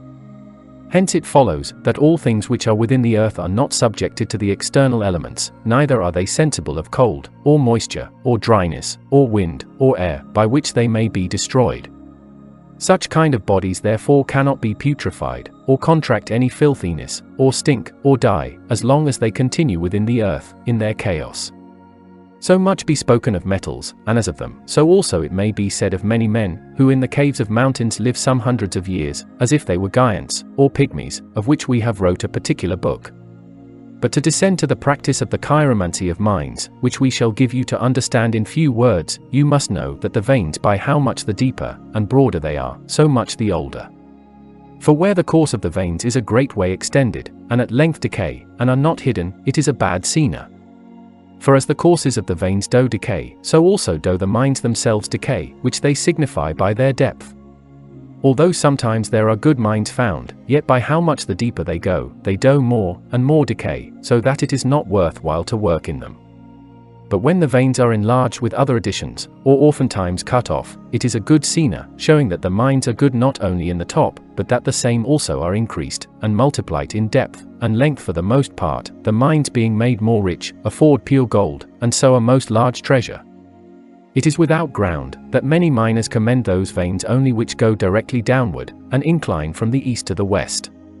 For the nature of the mines and experience teacheth, that veins oftentimes which bend from the west to the east, or from the south to the north, and so contrarily from the north to the south, are not lesser rich than others are. Therefore there is no vein to be esteemed before another. But we think it convenient to discourse of this no longer. Now concerning the other sinas of the internal earth, as also the colors of minerals, we shall briefly discourse of them thus. As oft as miners fall upon a fat earth, which doth signify a vein of a pure, a new metal, that is a very good signer, assuring that metal, of which it is a vein, is not far off. So also if the earth that is digged have no metal in it, but be fat, of a white colour, or black, or like clay, or green, or blue, and see, then that also is a good signer of some good metal that is hid under it. Therefore you must continue digging, and not give over. Miners in the first place have respect to the excellent, beautiful, and chiefest colours, as are green earth, or chrysocoll, verde gris, azure, cinnabar, sandaracha, auripigmentum, litharge of gold, and silver, and see, every one of these almost do for the most part signify a peculiar metal, or minor ore. So verde gris, chrysocolla, green earth, for most part signify copper. So azure, or white arsenic, or litharge of silver signify the metal of copper. So cinnabar and sandaracha do sometimes signify gold, sometimes silver, and sometimes a mixture of both. So auripigmentum, red sulfur, and litharge of gold, for the most part signify gold. So when chrysocoll is found mixed with the azure, or the azure with chrysocoll, and auripigment, for the most part they signify an excellent and rich minor ore. Where stones, or earth are found of an iron colour, they do certainly betoken an iron mine. You must note, that sometimes it comes to pass, that the archeus of the earth doth by some secret passage cast up some metal from the more inward part of the earth. And that is a good signer. Miners therefore must not be discouraged when they see such certain signers, and hope of some excellent mine lying under.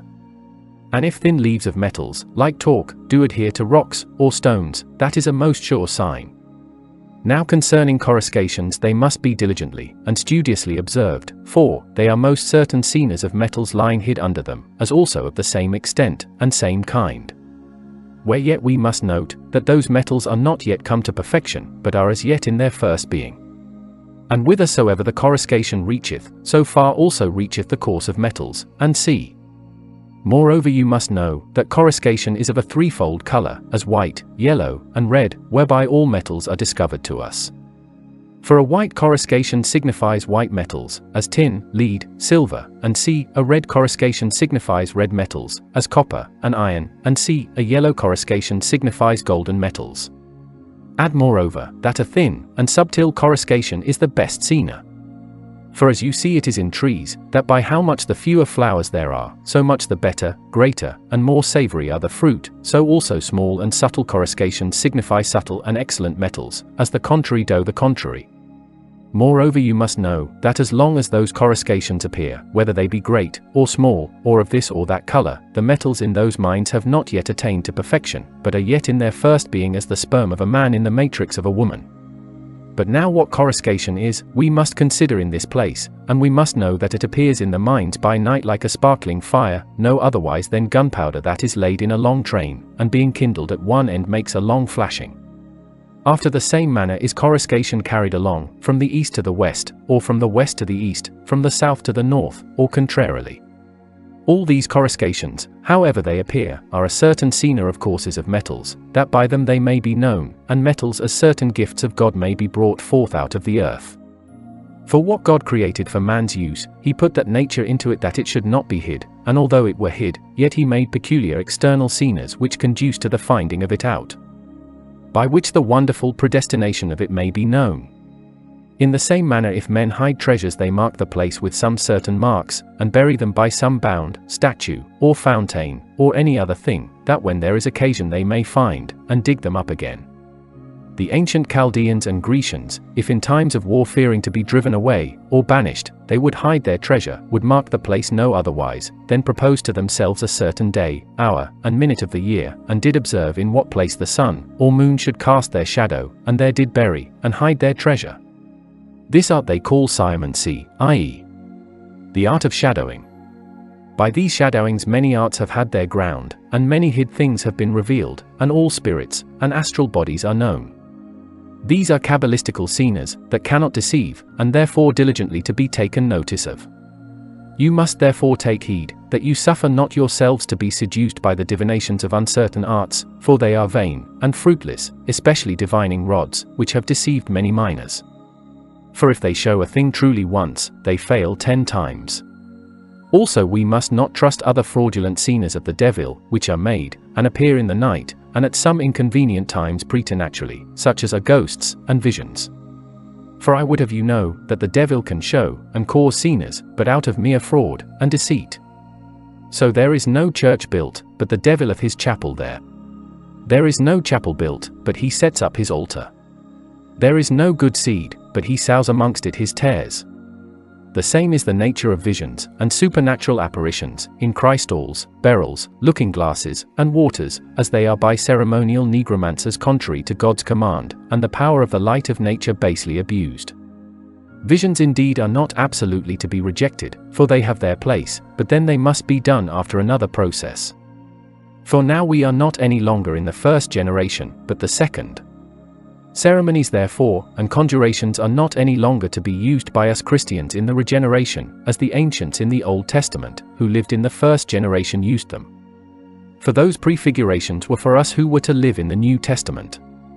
Whatsoever things therefore the ancients that were under the Old Testament, and in the first generation did do by ceremonies, conjurations, and see, we Christians of the second generation, and in the New Testament must do by prayer, knocking, and seeking, and procure by faith. In these three chief points consists all the foundation of the magical and cabalistical art, by which we may obtain whatsoever we desire, so that to us Christians nothing is impossible.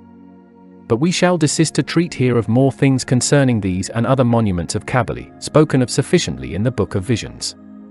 I refer you thither, that you may see how wonderfully Christ the Son of God works by his angels in us Christians, and the faithful, and how brotherly he is conversant with us. Whence we are the true angels, and members of Christ, as he is our head, as he is in us, so we live in him, as is taught in the book of the Lord's Supper. But to return to our purpose concerning minor all sinners, and especially concerning the coruscation of metalline veins, we must know, that as metals, which are yet in their first being, send forth their coruscation, i.e. sinners, so also the tincture of philosophers, which changeth all imperfect metals into silver, and gold, or white metals into silver, and red into gold, puts forth its proper signs like unto coruscation, if it be astrally perfected, and prepared. For as soon as a small quantity of it is cast upon a fluxal metal, so that they mix together in the fire, there ariseth a natural coruscation, and breathness, like to that of fine gold, or silver in a test, which then is a sign that gold, or silver, is freed and purged without all manner of addition of other metals. But how the tincture of philosophers is made astral, you must conceive it after this manner. First of all you must know, that every metal, as long as it lies hid in its first being, hath its certain peculiar stars. So gold of the stars of the sun, silver the stars of the moon, copper the stars of Venus, iron the stars of Mars, tin the stars of Jupiter, lead the stars of Saturn, quicksilver the stars of Mercury. But as soon as they come to their perfection, and are coagulated into a fixed metalline body, their stars fall off from them, and leave them, as a dead body. Hence it follows, that all such bodies are afterwards dead, and inefficacious, and that the unconquered star of metals doth overcome them all, and converts them into its nature, and makes them all astral. For which cause also our gold, and silver, which is tinged, and prepared with our tincture, is much more excellent, and better for the preparation of medicinal secrets, than that which is natural, which nature generates in the mines, and afterwards is separated from other metals. So also the mercury of a body, is made astrally of another body, and is much more noble, and fixed than common mercury. And so of the other metals.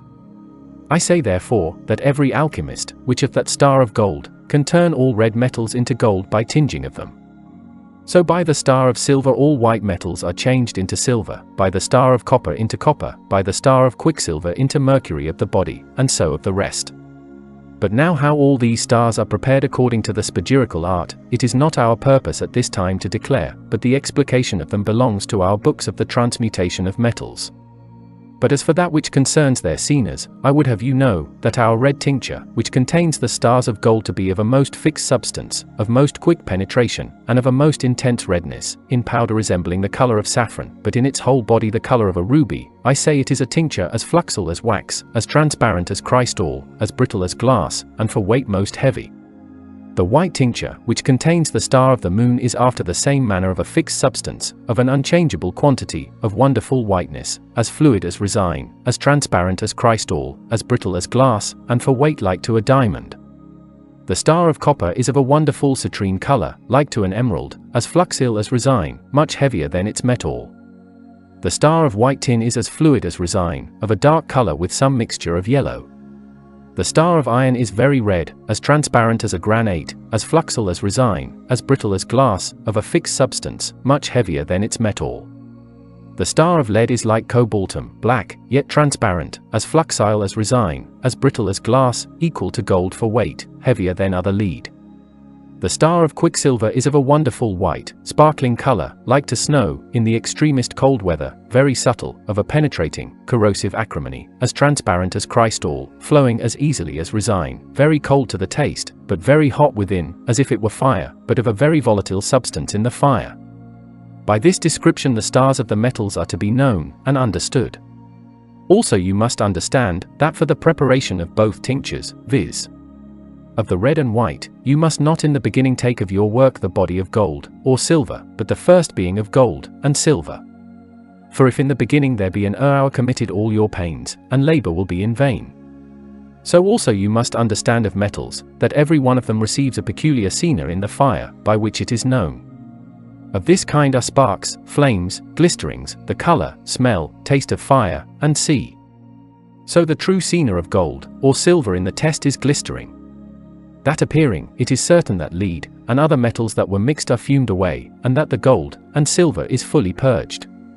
The cenas of iron being red hot in the furnace, are clear transparent sparks flying upward. Those appearing, the iron unless it be taken from the fire is burnt like straw, and see. After the same manner any earthly body shows its peculiar, and distinct cenas in the fire, whether it have more of mercury, sulphur, or salt, and which of the three principles it hath most of. For if it fume before it flame, it is a cena that it contains more mercury than sulphur. But if it presently burn with a flame, and without any fume, it is a cena that it contains much sulphur, and little or no mercury. This you see in fat substances, as tallow, oil, resin, and the like, but if without any flame it goes all into fume, it is a cena that there is in it much mercury, and little or no sulphur. This you see happens in herbs, and flowers, and sea, and other vegetable substances, and volatile bodies, as are minerals, and metals, remaining yet in their first being, and are not mixed with any sulphureous body, which send forth a fume, and no flame. Minerals, and metals, which send forth neither fume nor flame, do show an equal mixture of mercury, and sulphur, and a perfect fixation of some peculiar cenas of natural and supernatural things. We must yet further speak of some peculiar cenas, of which hitherto we have said nothing. In which treatise it will be very necessary for you, that boast yourselves to have skill in the art of signatures, and desire to be called signators, that you rightly understand me. For we shall not in this place write theoretically, but practically, and shall declare our opinion in few words. And first know, that the art of signing doth teach how true, and suitable names are to be put upon all things, all which Adam truly knew. For presently after the creation he gave to everything its proper name, as to animals, so to trees, herbs, roots, stones, minerals, metals, waters, and sea. And to all the fruits of the earth, water, air, fire, and sea. And what names he put upon them all, were ratified, and approved of by God. For from the true, and intrinsical foundation he took them all, not from opinion, or from a predestinated science, viz. the art of signing. Adam therefore was the first signator.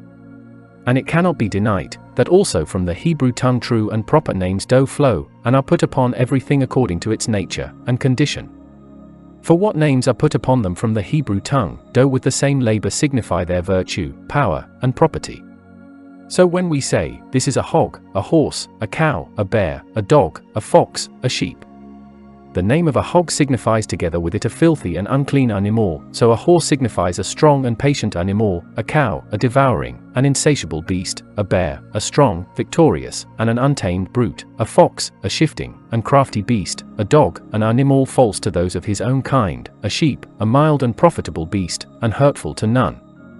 Hence it is that a man is called a hog, for his sordid and swinish life, and a horse for his bearing, for which he is eminent, and a cow, because she is unsatiable with meat, and drink, and knows no measure of her belly, and a bear, because he is mishapen, and stronger than other men, a fox, because he is a turncoat, and deceitful, accommodating himself to all, and offending none, a dog, because he is faithful to none, but his own mouth is false, and inefficacious to all, and a sheep, because he hurts no body but himself, and is useful to all, rather than to himself, and see. After this manner also many herbs and roots have got their name. So eyebright is so called, because it cures weak and sore eyes. So the root bloudwort is so called, because it stops bloud better than any other. So the herb pilewort is so called, because it cures the piles better than other herbs. The same also may be said of divers other herbs, of which sort I could reckon a great number, all which were so called from their virtue and faculty, as shall more largely be declared in our herbal. Moreover, there be many herbs and roots, which are denominated not only from their inbred virtue and faculty, but also from their figure, form, and representation, as devil's bit, five-leaved grass, or cinquefoil, hound's tongue, adder's tongue, horsetail, liverwort, ox tongue, lungwort, the herb chameleon, St. John's wort, or the herb bored through, the herb dogstone, tongue laurel, thoro leaf, turnsole, and many others which shall not here, but in the herbal be severally considered. The same also holds concerning the senas of animals, for by the bloud, and its circle, and by the urine and its circle all diseases that lie hid in man may be known. By the liver of a slain beast the flesh is known whether it be wholesome to be eaten or no. For unless the liver be clear, and of a red colour, but blue, or yellow, or rough, or full of holes, the beast is diseased, and therefore his flesh unwholesome. And it is no wonder that the liver can show that by natural senas. For the original of the bloud is in the liver, and hence through the veins it is diffused into the whole body, and is coagulated into flesh. Therefore from a diseased, and ill-affected liver, no sound or fresh bloud can be produced, as of bad bloud no wholesome flesh can be coagulated. Also without inspection into the liver, flesh and bloud may be known.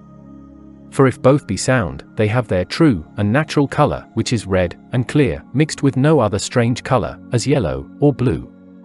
For those strange colours do signify diseases and sicknesses. Also there are other senas worthy of admiration, viz. When the archeus is the sinator, and senas the novell in the infant with little knots, by which it may be conjectured what the mother of the infant did bring forth, or shall bring forth. The same sinator signs the horns of a hart with branches, by which his age is known. For as many branches as the horneth, so many years old is the hart. And seeing he hath every year a new horn, the age of them hart may be known to 20 or 30 years. So the sinator of a cow marks her horns with circles, by which it may be known how many calves she hath brought forth. For every circle signifies a calf. The same sinator puts forth the first teeth of a horse, that the first 7 years his age may be known by his teeth. For at first a horse is brought forth, with 14 teeth, of which every year he loseth 2, and so in the space of 7 years he loseth all. So that after 7 years his age can hardly be known, unless by one that is very skilful. The same sinator doth sena the bills and claws of birds with peculiar senas, that the skilful fowler may know their age by them. The same sinator doth mark the tongues of diseased hogs with little pushes, by which their impurity is known, and as their tongue is impure, so is their whole body. The same sinator doth sena clouds with divers colours, by which the seasons of the heaven may be foreknown. So also he signs the circle of the moon with distinct colours, of which every one is of peculiar interpretation. So redness signifies that there will be wind, greenness, and blackness, rain, these two mix together wind and rain. The same in the sea is a sena of great storms, and tempests, clearness, and a bright whiteness is a good sign, especially in the ocean. For the most part it signifies a quiet, fair season. Whatsoever the moon portends by her signs, shall come to pass the next day. And so much for natural senas. Now for supernatural senas, they are things of a particular science, as of magical astronomy, and sea, and the like. It is therefore necessary that you be skilled in them. Hence also many other arts proceed, as geomancy, pyromancy, hydromancy, chaomancy, and necromancy, whereof every one hath its peculiar stars, which stars do so sena them after a supernatural manner. And you must know, that the stars of geomancy impress their signs upon the earthy bodies of the whole universe, and that divers ways. For they change the earth, and cause earthquakes, and gapings, they produce hills, and valleys, and bring many new vegetables, they produce also gamma-hos, see transcriber's note, with naked figures, and images, having wonderful virtues, and powers, which indeed they receive from the 7 planets, as the butt or mark receives the arrow from the archer. But how those signs and images of gamma-hos may be known apart, and what they signify magically, there is required a great experience, and knowledge of the nature of things, which can by no means be here perfectly taught. Here you must well note, that the stone, or every gamahose, cannot excel in the property, and virtue but of one star, and so be qualified but by one planet. And although there be two or more planets in earthly bodies, as they are joined together in the superior firmament, yet one is repressed by the other. For as one house cannot bear two masters, but the one thrusts out the other, so also it is here, the one rules, the other serves, or as one that overcomes him that keeps any house, casts him out by force, and sets himself, as master of the house, disposing of all things according to his pleasure, and making the other his servant. So also one star expels another, one planet another, one ascendant another, one influence another, one impression another, one element another, for as water quencheth the fire, so one planet destroys the property of another, and brings in its own.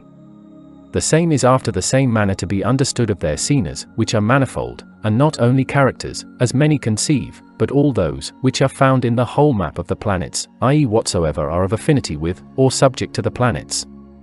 But that you may the better understand me by adding an example, I would have you know, that unto the planet of the sun are subjected a crown, a scepter, a throne, and all kingly power, majesty, and rule, and all riches, treasures, ornaments, and furniture of this world.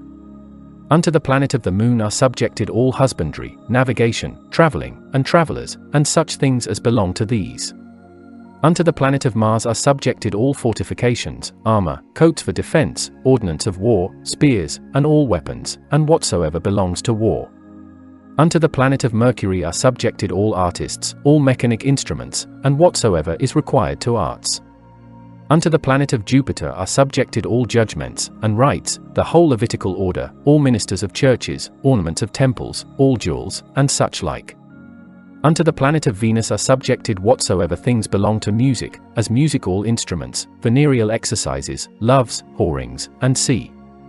Unto Saturn are subjected whosoever work in and beneath the earth, as miners, pianus, bearers of the dead, diggers of wells, as also all instruments serving to either of these, and sea. Pyromancy draws forth its scenas by the stars of the fire, in common fire by particular sparks, flames, or noise, and sea, in the mines by coruscations, in the firmament by stars, comets, flashing, and lightning, and nostoc, and the like, in visions by salamandrine, and fiery spirits. Hydromancy gives its scenas by the stars of the water, by their overflowings, their scarcity, discolorings, commotions, new streams, the washings away of earthy things, in magic, and necromancy by nymphs, visions and supernatural monsters in the waters, and sea. Chaomancy shows its scenas by the stars of the air, and wind, by the discoloring. Destroying of all tender, and subtle things, to which the wind is an enemy, by beating off the flowers, leaves, boughs, and branches. If the stars of chaomancy are moved, spirits fall from the superior air, and voices, and answers are often heard, also trees are pulled up by the roots, and houses are thrown down. There are seen hobgoblins, whose hold gods, airy spirits, and woodmen, and see also a heavenly dew, and manna falls upon trees, and harps. Necromancy draws forth its signs by the stars of death, which we call Evestra, which are prophetical spirits, signing the body of the sick, and dying man with red, blue, and purple spots, which are certain signs of death, in the third day of their rising. They sign also the hands, and fingers of men with a clay color, which are certain signs of change, either good or bad.